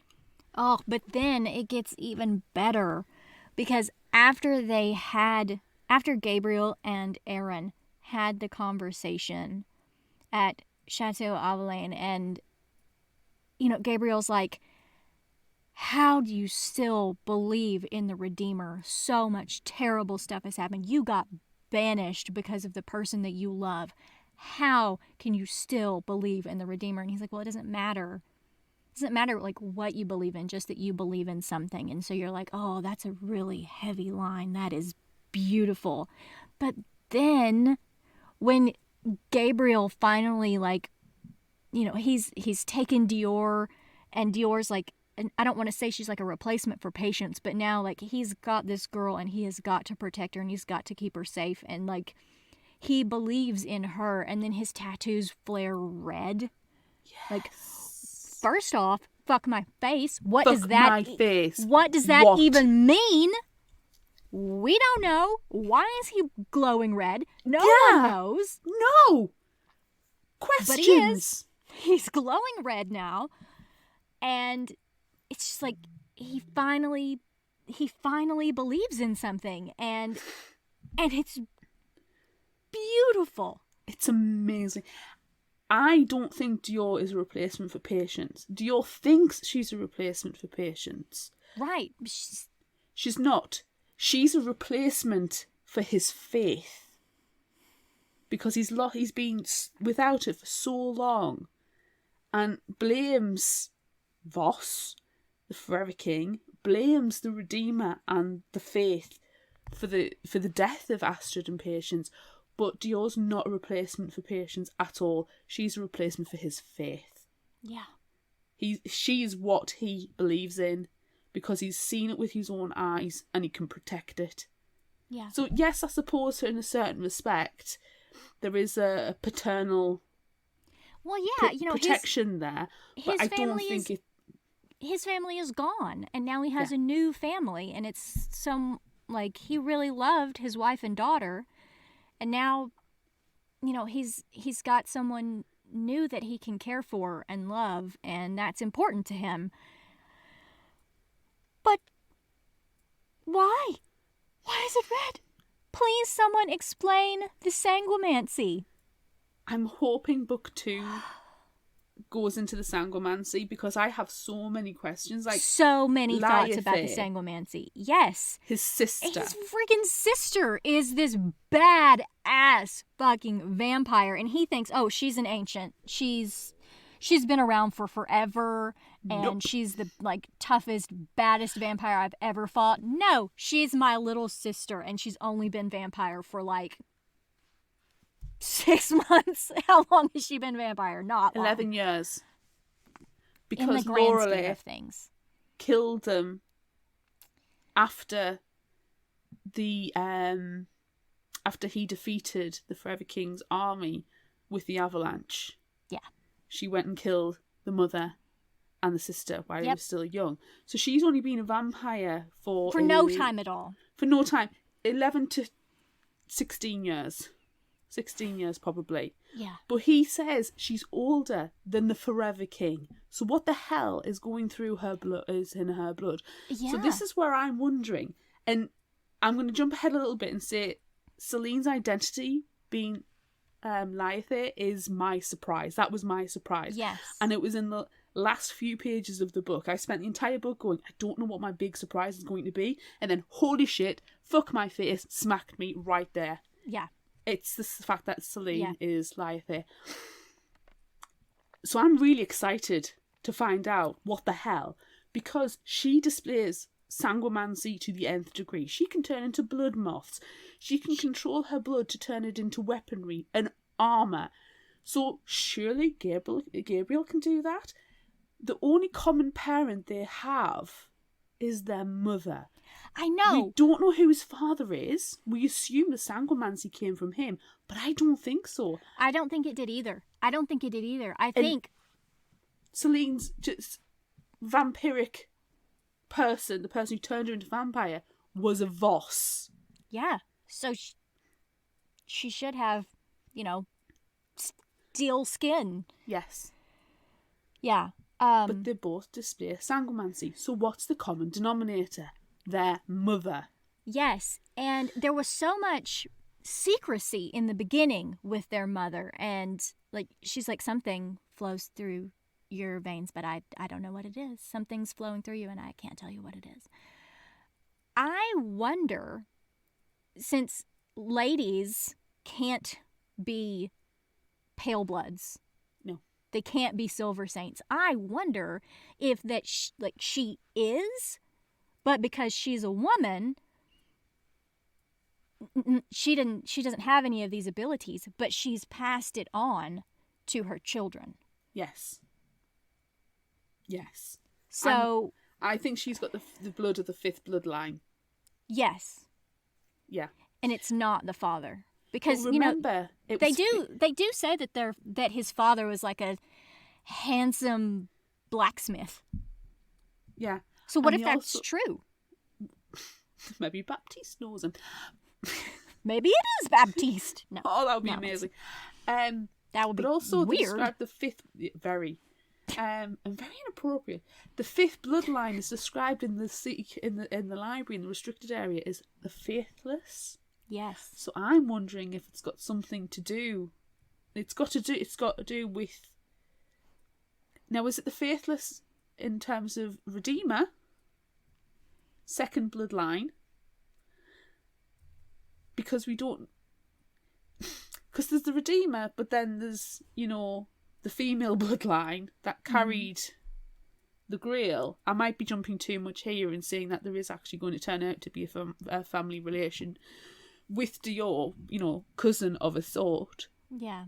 Could it be that's gone down that route? But I don't think so. But there's certainly we've got to remember there's a fifth vampiric bloodline that apparently died out, potentially because it's gone through the female line, not the male line, and the female line don't display the vampiric tendencies, but they do display, or at least the sanguimancy is what's passed on. Yeah. So in Gabriel's case, he has the vampire as father who's passed on the bloodlust, and the fifth vampiric family magic passed on through his mother. Yeah. That's what I'm thinking. And she's always talking about, you're the lion, you are a lion, better this is important. It's important that you take on this name. Mm-hmm. As it was something like, it's better to live one day as a lion than die one day as a lion than live the rest of your life as a lamb. Something along those lines. So it's got to be his mother. It has to be. It has to be. And I can't imagine when in the second book keeping that any more of a secret. We've got to have something. She wouldn't write it in a letter. No. And I wonder, did Lore see the letter that Gabriel sent to her, and then she went and killed her for reasons? Because she wanted Gabriel to come back and talk to her in person to find out what was going on. So did Lore kill her for specific reasons? Potentially. I think the specific reasons was vengeance. Well, yes. We know that vendettas are very important to the Voss family. Yeah. But I don't know if it was particularly that reason. I don't know. I kept thinking his mother is hiding. His mother does not have to be there. She does not have to be dealing with the drunk blacksmith. No. At all. She is better. She certainly seemed like an educated lady. Mm-hmm. I think she's hiding, and we're going to have to find out who she's hiding from. Yeah. Whether she's hiding from Voss. But then I don't know how much Fabian Voss would have confronted Gabriel at his home if he knew that Gabriel had the powers of sanguimancy, or unless he knows that he doesn't have control over it. Because if Gabriel has even a smidge of control the way that Lion there has, he's not going to be... You're not going to be able to stop him. No. I'm like terrified with glee at what he's going to become. It's going to be bloody, relentless murder. Yeah. And I will gladly hold his cloak while he does it. Yeah. Well, you know, he's got to take off his shirt so he can be silver clad, aka Red. topless. Red clad now. Yes. Yes. It's just crazy. Talon. Fuck Talon, man. What the hell, you asshole. You absolute asshole. The fact that Gabriel had to watch Aoife cry for over an hour in the cathedral, and then when she left, she was murdered by Talon. Yeah, What a dickhead. so terrible. I will say I was convinced Aaron might have had something to do with Aoife's death, even if it was just accidental. But then Nope, it Talon. didn't feel right. No, Talon, you're a dick. Greyhand, hey, guess what? You're also an asshole. Yeah. Oh, and there were so many times you think, oh, like when they show up after the dog sledding. You know, they show up and they're there to help, and you're like, oh, Greyhand, yeah, he's gonna. Oh no, he's terrible. He's murdering a child. Stop letting us down. Yeah, stop it. Honestly, it's at the point where I'm like, do we want to save these people? I like Aaron, I like Baptiste and Chateau Aveline, that they've created this lovely inclusive city. Yeah. It was warm, it was comforting, I liked it. Yeah. I like And Gabriel Baptiste is because so- he's a dickhead as well. He's a Yes. lovable asshole. Yeah. But I love that Baptiste is so smart, and he's like rigged all the battlements with like explosives, and there's all of this stuff all over the place, and they take a tour, and you know, Dior steals some of it, and blows up some vampires with it. But I love that, like, they're prepared. Yeah. They are prepared for a battle. Neither of them have rested on the laurels. I mean, Aaron says he regularly goes out on the hunt to keep his hand in, and, you know, by the description, he's ripped. Yeah. And Baptiste is taking a lot of advantage of that, so let's look up to Baptiste and Aaron. Yeah. And, you know, Yeah. obviously Baptiste is keeping his hand in with his inventions and his creativity, and he's such an intelligent, but he's got this gorgeous soul as well. I like the way that he's like, no, I took a vow of celibacy against women, and I don't love no woman. Yeah. Oh, I loved that. I loved that. Like, I yeah, was, yes. that was Throw my their vow. logic. That was my vow to love no Exactly. women. Throw the But logic in the face, and neither of them are willing to let the other one no, take the fall for their relationship. And no. it was just so nice. I was like, yes, this feels good. I like it. Yeah. I like them, and I'm going to cry when they die Yep. Because they probably are. because everybody else is. Everybody else dies. Speaking of everybody dying. So, like, we knew the whole time that Astrid was dead. Yeah. You know from the very beginning. They don't specifically say that this sexy vampire that's floating around behind Gabriel, they don't specifically say that it is Astrid for a very long time. No. But you know that it's Astrid. But then she's not actually there. She's in his head. Yeah. And I do want to ask, if she's dead, who gave Gabriel the bloody blowjob? Was it just an imaginary blowjob? Because that's pretty visceral. It's got to have been in his head. Yeah. And you know, it's the Pale Bloods version of a wet dream. Yes. But then you start thinking, okay, you know, this vampire, the love of his life is a vampire, and she's following him. And there's one time where he won't let her feed on him, and she gets upset. But then you think, oh, okay, well, she's not real. So he's like stopping her from, you know, essentially like making him remember her again and take his focus off what he's doing, because then he's thinking about his dead wife and his dead child. Yeah. And then you think, oh God, she's like sucking away his soul. Yeah. And then you like want to cry. There's one chapter that I really, really enjoyed. It was a very short one called The Two Words. Mm. And a lot of that chapter was, him inviting her in. Come in, that's 2 words. But then there were so many other 2-word things that have so much depth and meaning, and it's really like a moving chapter.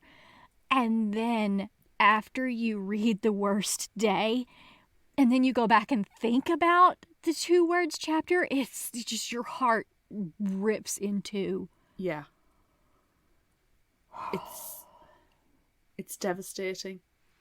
It's Yes. absolutely devastating. I spent a lot of time thinking, it's Astrid, and she's a vampire. Right. But I spent a lot of time thinking, it's Astrid, the love of his life. His wife, she's a vampire. She's following him around.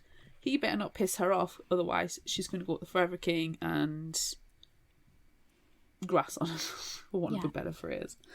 But maybe she's following him around to help him as much as that she can, and they're keeping their relationship alive as best as they can in the way that they can, and as it's changed and evolved. Yeah. But then I was like, she's not even there. That she's in his head, and I didn't know which situation that I wanted. Right. I didn't know what would be best, and I thought, well, she is not the Astrid he married. Something has happened to her, and Patience is always referred to as being at home, and you think, well, if Patience is at home but Astrid's following around, well, who the hell's looking after a 11-year-old child? Yeah. She's dead. She's in a grave somewhere. Yeah. But I just spent so much time trying to figure out what's the deal with Astrid.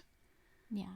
And I don't know we know she's in his head, because he would not have let her exist as a vampire.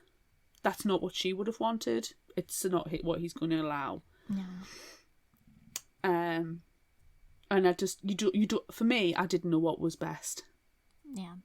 Because it's bad. Either way, it's bad. It's all bad. All of it's terrible. There's no sense of joy, and there's very little sense of hope. There's glimpses of it now, because Gabriel's being able to rescue Dior, and they have that bond of friendship and trust. Yeah. But you see that glimpse in Chateau Aveline with Baptiste and Aaron, and the culture that they've created, and you think, oh, there's something there, and you hope that's it. But it is literally, it's misnamed now. It should be the Bastion of Last Hope, the Chateau of Last Hope. Yeah. Like, even Celine, like Leanthe, his sister, what's going to happen there? Because Gabriel doesn't want his sister to be a vampire. He doesn't want to be a leech, as he calls them leeches. Yeah. He doesn't want that. So, and she's... But, we should have been trusting her the whole time, because... the signs were there, he just refused to acknowledge them. Yeah, and when she appears with her mask on, which, by the way, the reason why she wears a mask is awful. The bottom half of her face is gone. But when she shows up, she tells Dior, come with us, which I like that she refers to herself as multiple people. I don't know what's going on with that, but I'm really into it. Mm. Come with us. We'll keep you safe. And they're like, fuck, no, I'm not going with you, vampire. Get the fuck out of here. And, and then stab her a bunch and, punch her in the face. And then she bursts into moths and flies away. But every time she comes back, she doesn't really want to fight them. That's it. She's not attacking them. They're attacking her. She never attacks them. And then she comes at the end when it's Gabriel and Dior, and they're like, well, fuck. It's 10 against 1. And then Dior's like, no, it's 10 against 2 because I'm here. And then she just whoofs in of moths and is like, no, it's actually 3. And then she's fighting everyone in the background, and all she's doing is helping the whole time. All she's doing is helping. So, you gotta trust her. you've got to trust her to an extent, because at the same time she said, you need to trust me, we need to get this done, I'm here to help. She's been attacked by them one too many times that there has to be some retribution. Yeah. I wonder if, and I do agree, I love the fact that she refers to herself in the third person. I wonder if there's some kind of like inner battle between Selene and Lyanthe. Maybe. Or maybe she's got this other, like, maybe there's more vampires who have the power of sanguimancy, and because it's, you know, a power of the blood, maybe it's like a shared thing. And we so are they legion. Are. Yeah. And I love that she's, you know, bursting into moths, and she's like, you know literally nothing. Yeah. About your power. Like, you've gone off, you know, fighting and killing people, and I've been learning. And then she bursts into moths again. I want Lyanthe's story. Me too. I need her story. I need Gabriel's trilogy to be done. I need that wrapped up.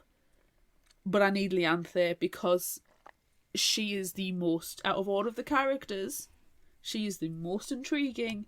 I need to know everything. I love Selene. I love the Hellion. You know, the girl who will not rest and will not let her mother know a day of peace. I need to know everything. You know, who was murdered while she was tumbling in the haystacks with Philippe. I need that. I need to know her sort of resentments against her brother when he goes away, and the fact he won't goddamn write to his goddamn mother. Write to your mother, Gabriel. Or her. She's like, hey, I'm writing you all these letters. Communicate. Why didn't you write write something back to me? Gabriel's such a stereotype, though, isn't he? He's like, boys don't write the letters, the girls do. Yeah. So I need all of that, and I need to know what the heck she's been doing for the past 16 years, because, wow. Yeah. But also, we need to go back to the beginning, and we need to know more about Jean-Francois, and is it Margot, his creator? Yes. And she's the Empress. Yes. Which we've not acknowledged at all. The fact that, where's the Emperor gone? Where's Isabella the Empress gone? Who is Jean-Francois, the interviewer, the historian? Who is his Empress? How did they capture Gabriel? Yeah. Did Gabriel let them capture him? I'm 99% sure that he is in a vampire prison because the vampires have taken over the world and he killed the Forever King. So the vampires are ruling everything. Margot is an empress. She is now the ruler because the Forever King is dead because Gabriel killed him. And that's why he's in prison. Have you noticed, though, we don't have the surnames? The vampires are often referred to by their clans, by the surnames, like Fabian Voss, the Forever King. All of his kindred kin are known as Voss. We don't know anybody else's surname. We don't. I'm pretty sure all the Vosses are dead. Yes.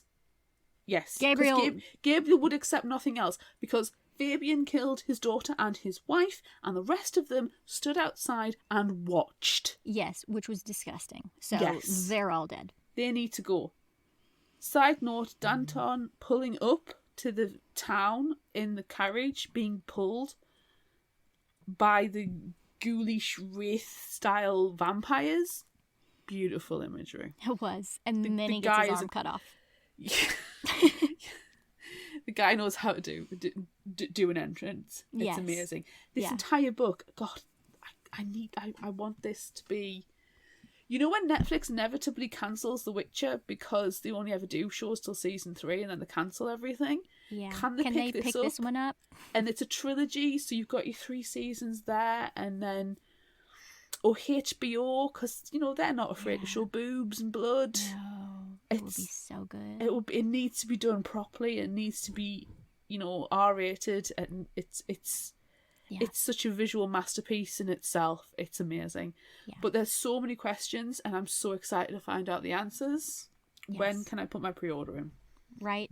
I need it. I need it now. I need to know what the title is. I need to know more about it. I need to speculate for hours about what is coming next. Yeah. I feel like this show has lasted hours now, but I feel like we need, once we have the release information for book 2, we need to do a special speculation. Yeah, I think we're going to have to. I really, really would like to talk to Jay Kristoff about this. And I hope that we will be able to. I hope that we can figure out a way to reach out to him. I need to talk to him about it.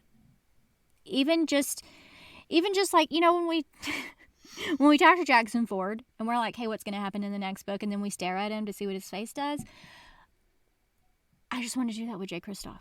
Yeah. Or like we say all of these things that we think are going to happen. Like, I just want to watch him. The twitch. Watch for the facial tics. Yeah. Mm-hmm. Yeah. Mm-hmm. Yeah. I'm with you there, sister. Yeah. Favorite characters? Yeah, I was about to say, like, you were talking about how you really like Selene. Selene's your favorite? Is Selene your favorite Hellion character? / Lyothe, yes. Yeah. I'm any version of that. Yeah, I mean, I do have others, but I think, if I'm going to say one, it has to be her. Yeah. I agree. Probably. Or maybe Ash Drinker. Yes! Yes! Ash Drinker is, like, the deadliest comic relief. I love the sword so much. I love that there's a lot of times where she's telling stories, or when Gabriel is like, hey, I'm gonna go keep watch, and he like shoves her in the ground and is like, tell Dior stories while I'm gone, keep her awake. Or when Dior is supposed to be on watch, like, keep her awake, tell her stories. But then, like, the worst day is also the worst day for Ash Drinker. Yes. Because she failed him. Yeah. She shattered. And that's why she is often sharing recipes or saying lullabies. Or she has a stutter sometimes. She's disjointed timeline. She doesn't know. Yes, she doesn't know what's going on, but my God, is she powerful. She's traumatized. I can't, like, do you think that she can be repaired? That now you're going a bit too far into Lord of the Rings there. Can we put her back together? Because she's sentient. Yeah. I almost feel like if you've cut off an arm, you can't grow it back. Unless you're Greyhound never does. I was gonna say unless you're Danton, because Danton's arm does grow back. Yeah, but he's dead. Capital Yeah. D. That's a bit different. There's magic involved. Greyhound doesn't unpop, and he doesn't suddenly get his arm. No, his ear doesn't come back. No. God, but I loved Ash Drinker. I loved Ash Drinker. Yeah. Can you hug a sword? I mean, you probably shouldn't. No. But I really enjoyed when we first encounter Ash Drinker. Like, where did Lion's Claw go? What happened to his first sword? There's just so many questions. Yeah. And so now we come back, and he's 32. He's not that old. And he's got this sword, and, like, you go, is he talking to the sword? Is the sword talking to him? What is going on? And then, you realize a little bit later that everyone can hear them talking. And then there's songs about Ash Drinker and songs about Gabriel with Ash Drinker. And you're like, well, I want to know. Gabriel, can you please stop telling Bellamy to shut the fuck up for a second? Because I want to hear this song. I want to know where Ash Drinker came from. I want to know where you found her, and was she in a stone and you had to pull her out? Was she at the bottom of a lake and you had to pull her out? Are you king of the Britons? The public need to know. Yes. Is this actually Excalibur? That's something else that I really liked about this book, though, was, like, there's all of these stories and all of this lore that, like, you can tell is clearly it's a representation of something else. Like, the Redeemer and his son, and the son dies on a wheel. And they talk about, like, why would you make the wheel the representation of your church when it's what caused his death? And it's like, well, hello, this is Christianity. Yes. And then the Inquisition comes, you know? Like, Bloody all of this- Inquisition. Yeah, oh, Inquisition. Like, fuck, guys, leave them alone. Stop it. The Inquisition, in some respects, are worse than the Voss family. They are. They are. I don't care that Gabriel stole a horse from you and shot you in the back. No, they were getting off. They alone? were literally getting sexual gratification from the torture. Yeah. Speaking of weird sex things, at the beginning, when Gabriel's like heavy petting with his girlfriend, and then she's like, "Oh no, I'm having my bloods." She's having her period, and he goes down on her and starts lapping it up. And I'm sorry, that was probably out of all of the book. That was me going, "Oh no, yeah, oh that's no, just stop it. nasty." Oh, no, because no. I would be like, no, you don't need to go there right now, okay? Yuck, I don't feel comfortable right now. But she's like, "Oh yeah," and he's like, "Oh yeah," and his fangs come out and he bites her thighs. What's more gross, him going down on her when she's menstruating, or the bloody blowjob? Menstrual blood. Say the menstrual blood, hands down. Disgusting. Nasty. Plus, I'm a really bad cramper. Like, I faint because my cramps are so bad. I can't be dealing with anything. I cry uncontrollably doing the washing up when it's that time. I'm ridiculous. So I'd be like, "Dude, what you need to do is throw me a Mars bar and go away. I can't be dealing with this." Yeah, but like that release that she's gonna have is gonna relieve some of her cramping. It's gonna make her feel pretty good. Well, yeah, for a couple of minutes, but really what I want is a hot water bottle, a cup of tea, and a Mars bar. Yeah. And Queer Eye. Yeah, I don't want. I say all of this, but honestly, it's been years. So, yay, medication! Yeah. Anywho. Yeah, so that was gross and that was disgusting. Out of all the disgusting, horrendous acts of murder and mayhem, yeah, it was Gabriel going down on his girlfriend when she's on her period was just, that was the worst. That was nasty. Yeah. But then at least he like bit her, so it wasn't all menstrual blood he was enjoying. Well, you know? exactly. I mean, they crossed the line into the other end, so that was fine. Yeah. How did J. Christoph describe it? Blood smutty? Yes, blood smutty.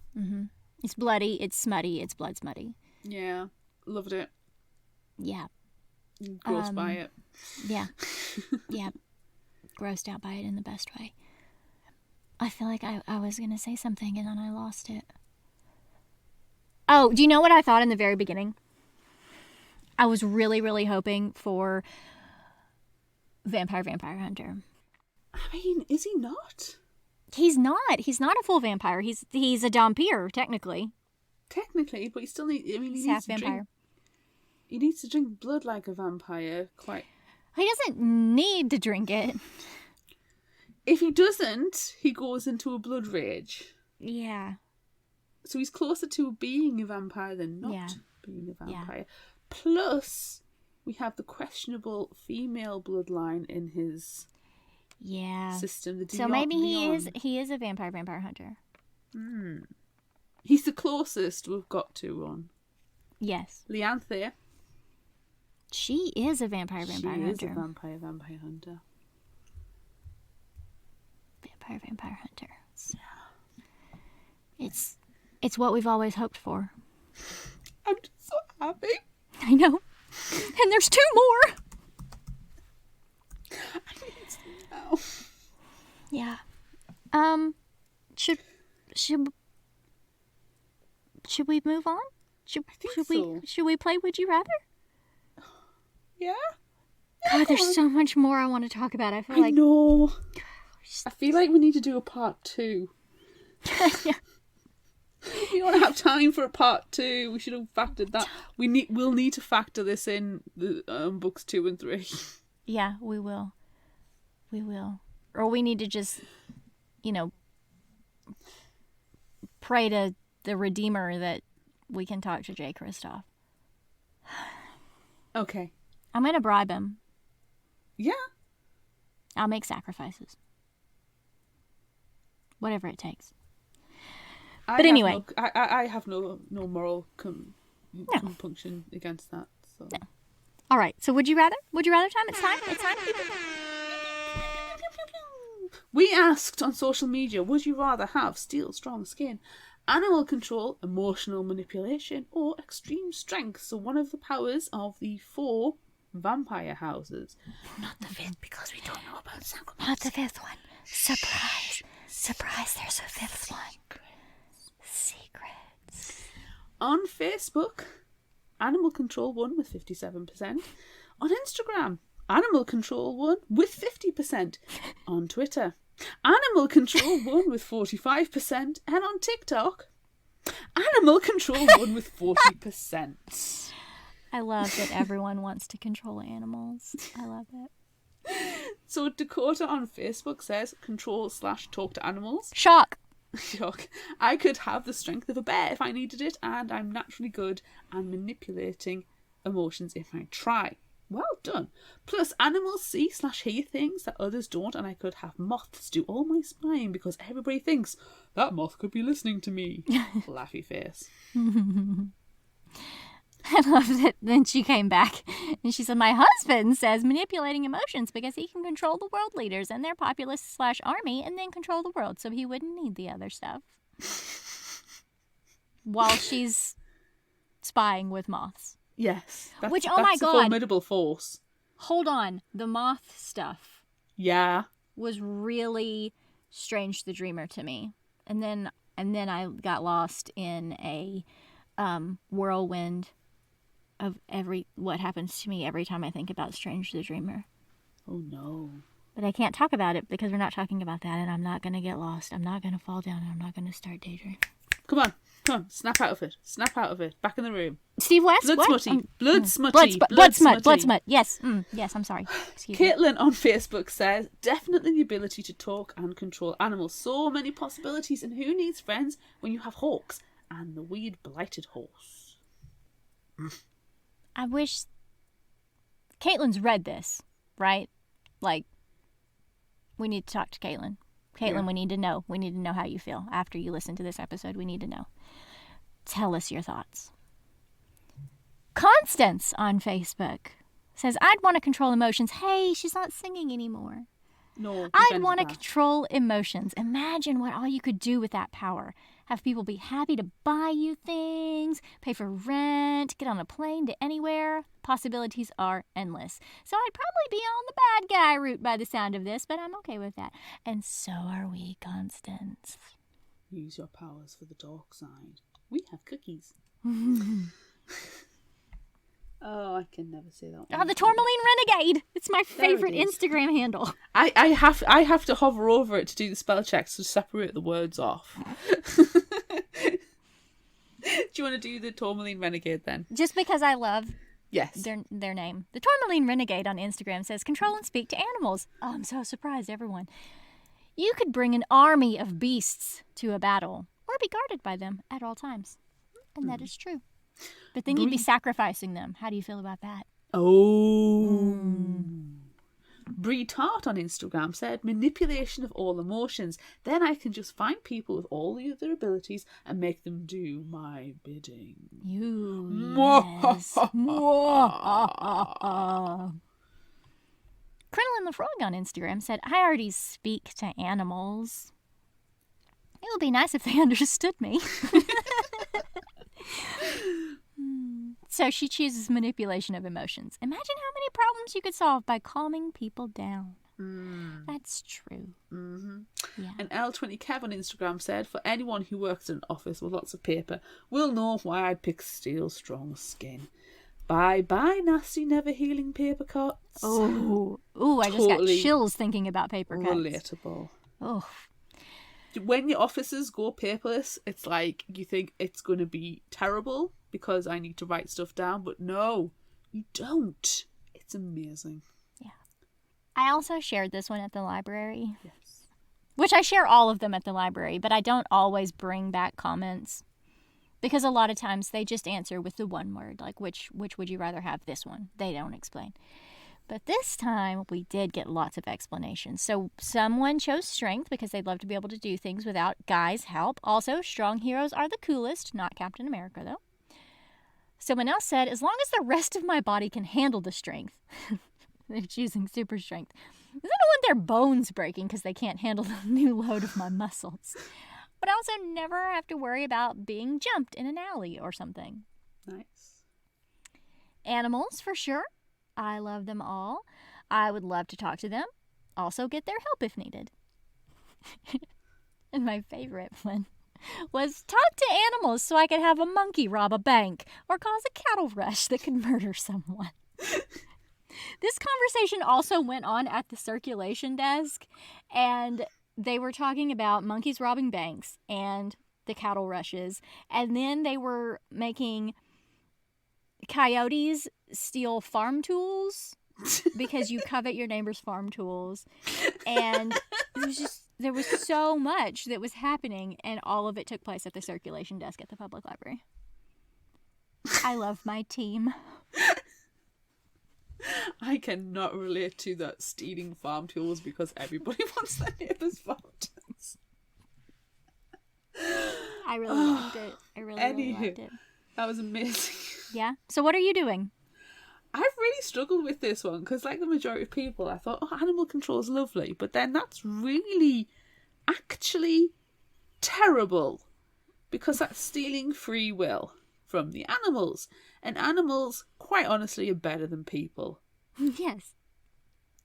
So I'm going to go for emotional manipulation so I can then actually do the manipulation of who deserve it. People. Yeah. Yeah. And especially at the moment in the current political climate, you know, like the UK is massively fucked when it comes to politics, and the pandemic, and all this other shit that's going on in the world. I will turn that power on to full blast. I will Jedi mind fuck everybody. Yes. And, you know, basically become Empress of the world. Bow down before me. Yeah. Beautiful and terrible as the dawn. Yes. So, yeah, I'll use it for good. And then, no. Yes. Set the world to rights and then do whatever the fuck you want afterward. Yes. What you doing? You can join me if you want. We can call Throne. I think that I am because, you know, what's the point of the Steel Strong skin? I mean, I'm not getting into fights every day. No. Same with the super strength. You know, what am I going to do with it? Wear a cape? No. No, because I'm not a good guy. I'm not gonna, you know, go and save people with, you know, by punching other people in the face. Well, I might do that. I do like to punch people. Well, yeah, but the thing is, though, you're just making yourself into Batman at that place, at that stage. You're doing it all illegally. So you're a vigilante, not a superhero. Yeah, okay. I might like the ability to talk to and control animals, but I wouldn't control them. I would really just, like, have an animal sidekick and go on adventures. Yeah. Or, you know, I could, like, stop, like, I could tell my cats to please stop scratching in the litter box in the middle of the night and waking me up. And they would be like, oh, yeah, okay. And then keep doing it because the cats. We do it more quietly. Slowly. So you can't. Yeah. I don't know. So it's either animal control or manipulation of emotions. If you can control the animals, I'll can do the emotional manipulation. And then I'll take over the world, and then you can come and join me in ruling everybody. Yeah, because then I'll have the monkeys rob the banks. You'll have the monkeys rob the banks. It might go a little bit Planet of the Apes. We'll address that concern as that's future Claire and Amanda's problem. Yes, it is. All right, I like it. Let's team up. We have a plan. Yes. Next question. All right. Would you rather have the blood boiling power of Sangomancy or the blood sword? power of sanguimancy. Blood sword power of sanguimancy, because that is hella cool. Yes, it is. Yes, it is. It was amazing. I love when they're fighting and people, like, they're all coming to attack her and her blood sword just like goes and then reforms right afterward and it comes back and starts attacking again. It just like bubbles into liquid again and then it comes back to a solid. It's amazing. She does it with maces as well. Yeah. Like but through people and like wraps them around with the weapon. Yeah, you could just create whatever weapon you choose and it liquefies and comes back.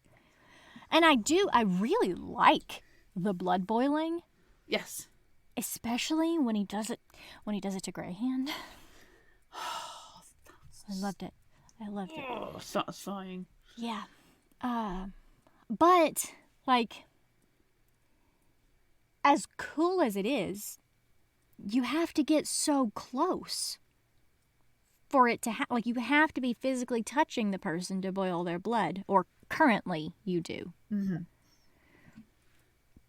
So I feel like I would have to take blood sword, blood weaponry, just, for the distance. I could have a blood bow and arrow and shoot blood arrows at you from far away if I chose to.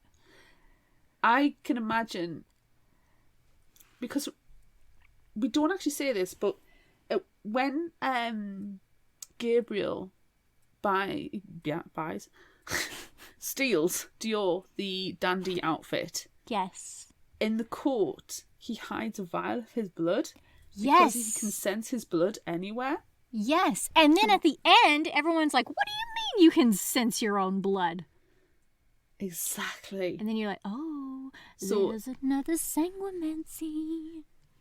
What happens if you got somebody to drink your blood? Gone.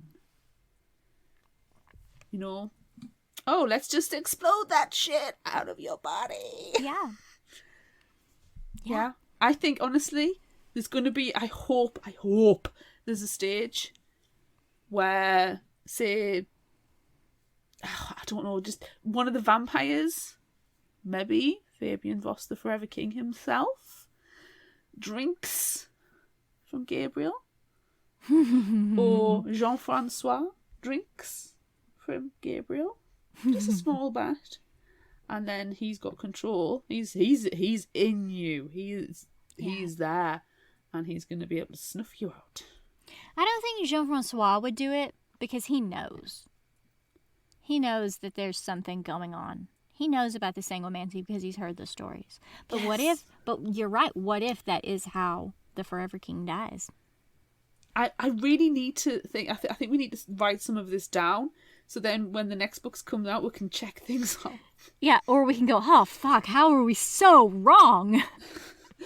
I might start a thread on this after we've published the episode on the Fictional Hangover Book Club, and say, right, have you read it? This is going to be spoiler-filled. Yes. Put your thoughts and your hopes and your dreams. Hopes and dreams Yeah. in here. Okay, next question. Would you rather live with Gabriel's teenage storyline or his 30s storyline? Because he's only 32. He's only 30 fucking 2. An old man. I don't know, because he goes on some adventures when he's a teenager. Mm-hmm. There's 5 years of his life that we only know that he's the Black Lion, he's the hero. Yeah, like, what's he doing? I'm going to pick that time frame, by the way, so that I know how he gets Ashbreaker and where Ashbreaker comes from. That is solely it. Yeah. Because otherwise, they're terrible either ways. Yeah. I think I'm going to go the 30 fucking 2 storyline, but future. From this point on, I'm going to go book 2 storyline, whatever that happens to be. Are you in the cell? Sure, he's going to get out of that cell. He could help the end of the first one. He had to try. Shrug. You know I had to do it. You know I had to try to kill you, Jean-Francois. I'm not... And he said in his very French Gaelic way, saying, "Ah, oui, oui, oui." It is understandable. Yeah. Très bien. Très bien. Yeah, you know I had to do it. You know I did. We shall pick this up tomorrow night. You asshole.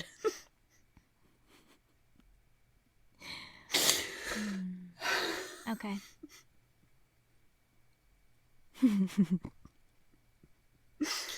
Next question. Yes.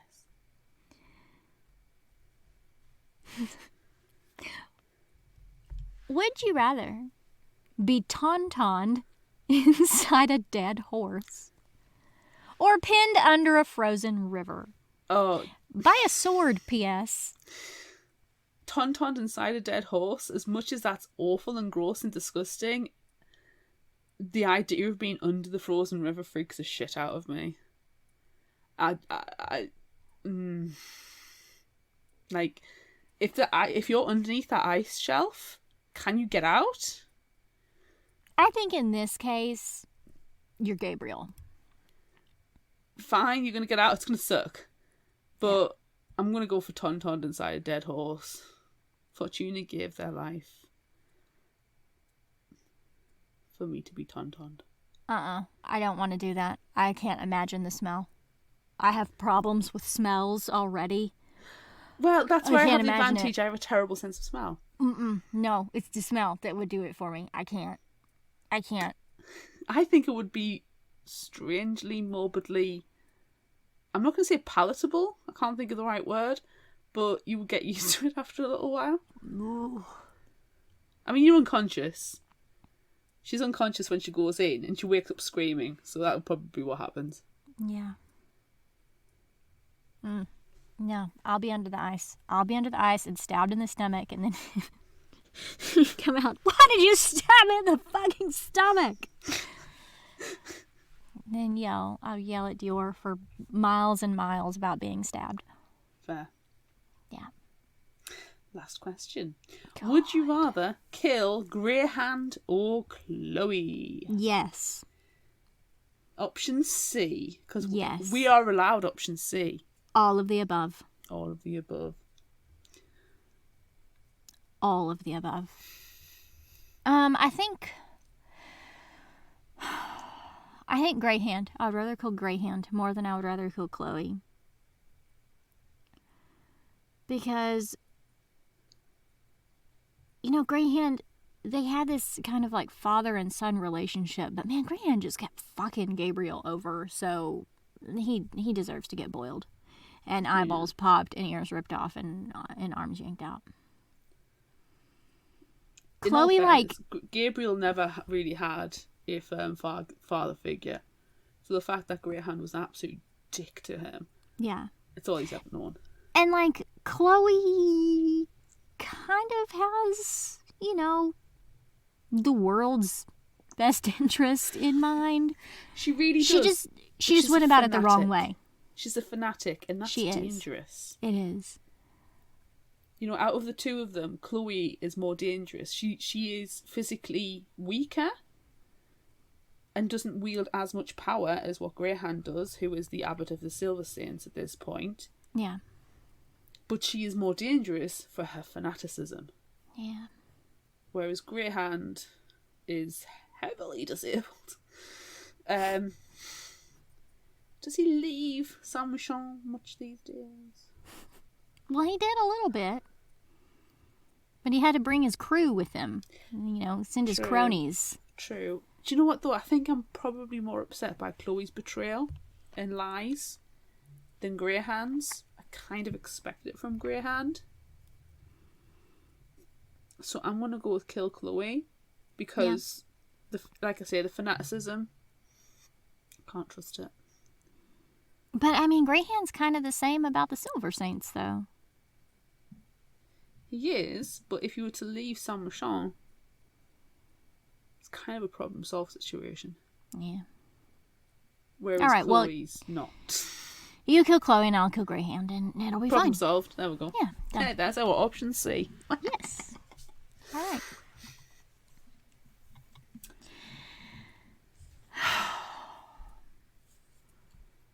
Favorite final thought quote? Yes. The entire book? Yes. All the fucks? All the fucks. I All wrote of them. some down. I'm not going to give them all because I wrote some down. I wrote some down too. I have more. I Oh, was yeah. taking pictures as I was going through. Oh yeah, I have so many. So many. And I honestly don't think we can do them all. Look, we're at like 3 hours now. Maybe close to 3 hours.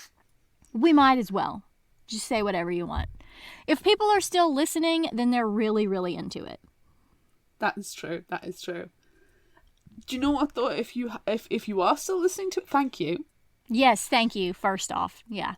And if you are still listening and you are not a member of our Patreon, why don't you consider joining our Patreon to actually watch this? It might be a bit more amusing because we're pulling some faces. We are.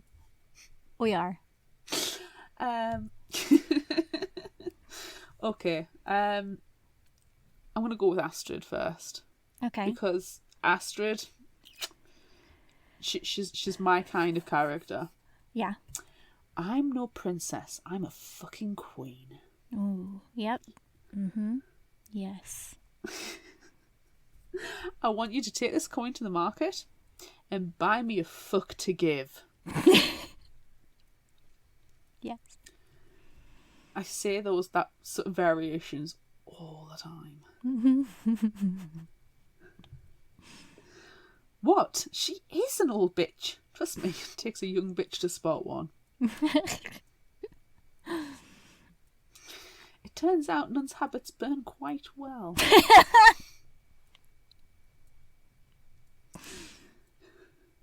I love when they're sneaking out in the habits. Fuck, I sighed. Fuck. Dio sighed. Fuck? I asked. Fuck. He nodded. Such a good conversation. I have monstrous things to slay. Oh, saints buggering, crack gargling, twat goblin! Oh, that's when we liked Talon. That's when we like Talon.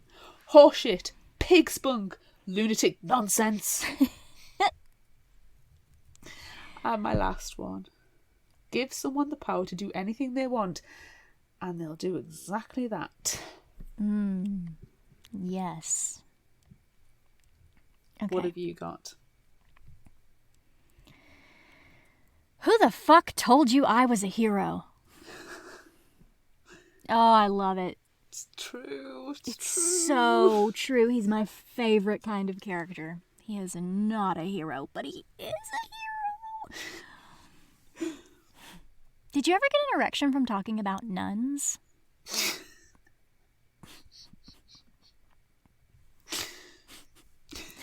The scene was chaos. Like a junk store had a drunken hate fuck with a lunatic asylum.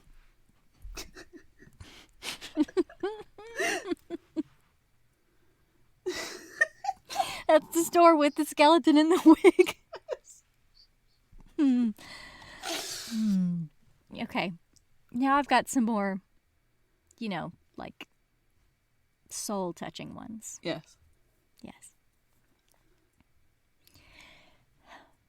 Your past is stone. Your future is clay. Make of it what you will.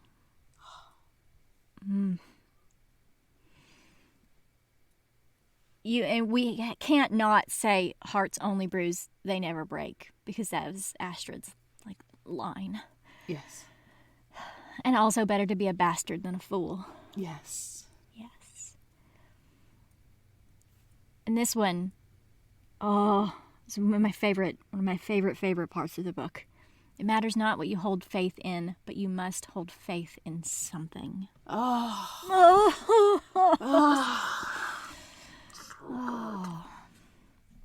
There's also other such good ones as aim your heart at the fucking world. Yeah. And what I can tell you is the only heaven I found in all this hell was in the people I loved. Yes. There's one that I'm surprised that you didn't say, And I feel like we should say it at the same time together because I know it's your favorite quote. Which one? There's so many. Fuck my face. face. There was also the book quote as well. Oh, yes. Did you get that one? A life without books is a life not lived. Yes, that one spoke to our librarian souls. It really did. And I knew you were going to pull that one. Of course. I still took the picture, but I knew you would pull that one. Yeah, of course. So many good quotes. It was ridiculous how I just... No words. Just read the book. Just read the book. The only word you really need for this one is fuck. He does the repetition as well. Well, true. He does the repetition of Steele was mother, Steele was father, Steele was friend. Yeah. And I'm like, oh, Ashbreaker. Yeah. Oh, Ash Drinker, you blessed, lovely sword. I need to know I your want a story. talking sword. Why Me can't I have a too. talking sword? Oh, so good. All right. If you liked this, try this. Bear in mind, I don't know what your background information is beforehand. I don't read it. I don't look at it. I like to be Right. surprised. Yes. And I sat and I was like, there's a book, I'm sure, where there's an absolute asshole. He's the lead character, gives his first person perspective, retelling of the story, and you kind of get the whole life. But it's a book one. Right. Mm-hmm. It took me ages to remember what it was because I've read it ages ago. Mm-hmm. And it's Name of the Wind by Patrick Rothfuss. Oh! I'm surprised it wasn't Interview with the Vampire. Plus Name of the Wind. Plus Bloodsmut. You nearly got The Greyfriar, but I've recommended that like 16 million times, so no. Mm-hmm. But it's a good book. But no, Name of the Wind by Patrick Rothfuss. I don't even know how many of the books in the King Killer Chronicle there is now, but there's a lot. 1,000. At least. It's worth it. It's not a YA book. Well, neither is this one. That is true. And how often do I recommend YA, really? Never. So the summary's from Goodreads. And I apologise for pronouncing the name wrong because I've never heard it said out loud. To Alden Kavoth's own voice, this is the tale of a magically gifted young man who grows to be the most notorious wizard his world has ever seen. The intimate narrative of his childhood in a troupe of travelling players, his years spent as a near-feral orphan in a crime-ridden city, his daringly brazen yet successful bid to enter a legendary school of magic, and his life as a fugitive after the murder of a king form a gripping coming-of-age story unravelled in recent literature. And it's a high-action story written with a poet's hand, apparently. The Name of the Wind is a masterpiece that will transport readers into the body and mind of a wizard. I wouldn't necessarily say a poet's hand, but it's very beautifully written. Yeah. It is. Would you say that Jay Kristoff has a poet's hand? His is magic. I would say that he has a poet's hand that he cut off and then he used it to write with. Yes, and put many, many swears in. And that's... Yeah. Do you know, one of the things I love most about the book is the amount of swears, because I do love a good swear, as everybody knows. Yeah. And it's just, it was just so nice and so refreshing to read a book that is just full of curses. Yeah, that's all it is. Yeah. What's your recommendation?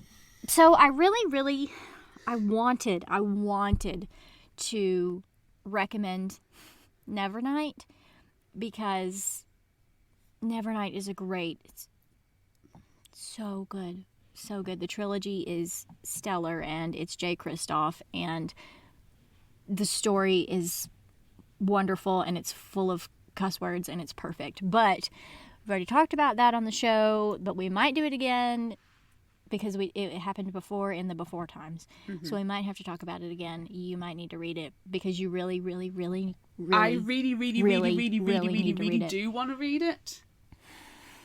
But there's this little thing called a podcast. I know, and unless we I write prioritize. unless we write it into the schedule, it's really hard for us to read it. other That's my long plan for epic trilogies. 2022 is to get all the books that I want to read in the schedule, so it just saves me some time. Yes. And the Nevernight series is one of these. And all I ever really knew about the Nevernight series was your cosplayer, and that's all I ever need to know about them until I read them. Yeah. Oh, it's Mm-hmm. fantastic. Empire is better. You heard it here first, folks. That is a recommendation indeed. Yeah. Wow. Yeah. All right. That's not what I'm recommending, though, even though I am. I'm totally recommending it. Everyone, please go and listen to the audiobook, too, especially because there are footnotes. And if you read the book, you're constantly flipping back and forth between the footnotes because the footnotes are at the end of each chapter, and it's hard to follow. But the audio seamlessly weaves them in, and the story is fantastic. But that's not what I'm recommending. I do like our snidey 2 recommendations we've done this week. I am recommending one that I read about. I haven't read this story, but it's called Certain Dark Things by Sylvia Moreno Garcia. And I got this from Tor.com. So this is a story about a girl descended from Aztec blood drinkers whose family comes under fire by a European clan encroaching on their territory. As the last survivor of a hit, Atul, along with her bioengineered dog, finds herself in need of help in the neon streets of a reimagined noir Mexico City as she runs from shark-toothed mob monsters. Wow. Unfortunately for her, vampires are illegal in Mexico City, and the cleaning crews and cops aren't about to let Atul keep a low profile. Come for the vampires, stay for the critique of colonization and police corruption.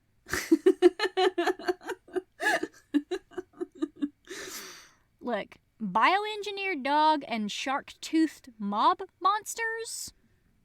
Yes. Plus vampires. Plus neon noir Mexico City. So. Yes. Yes.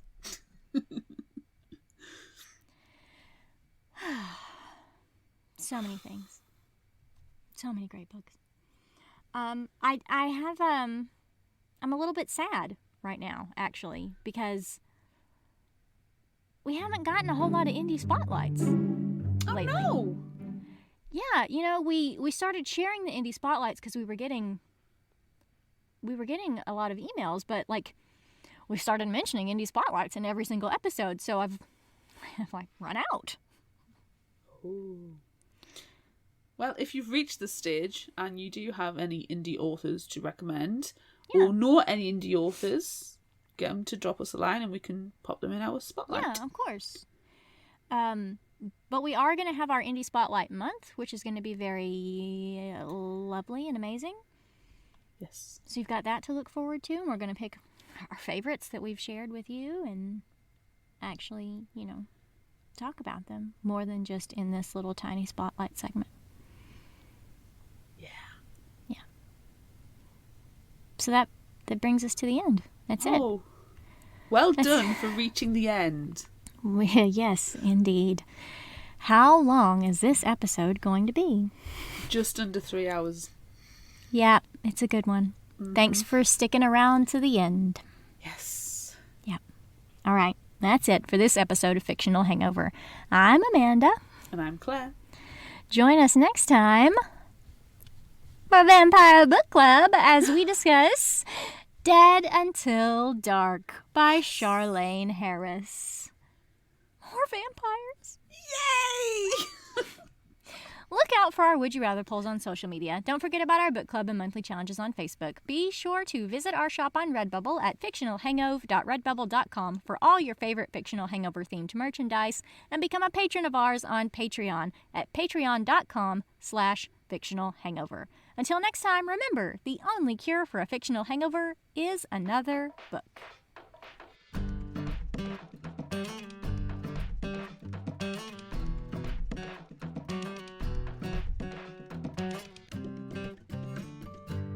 You can find us at fictionalhangover.com, follow us on Instagram at fictionalhangover, find us on Facebook at facebook.com/fictionalhangover, and on Twitter at fictionalhangover, no ER. If you'd like this episode, check out our others and rate, review and subscribe so you don't miss out. And finally, special thanks to Liz Emerson for our music. You can find her on Facebook and Patreon. Thanks for listening.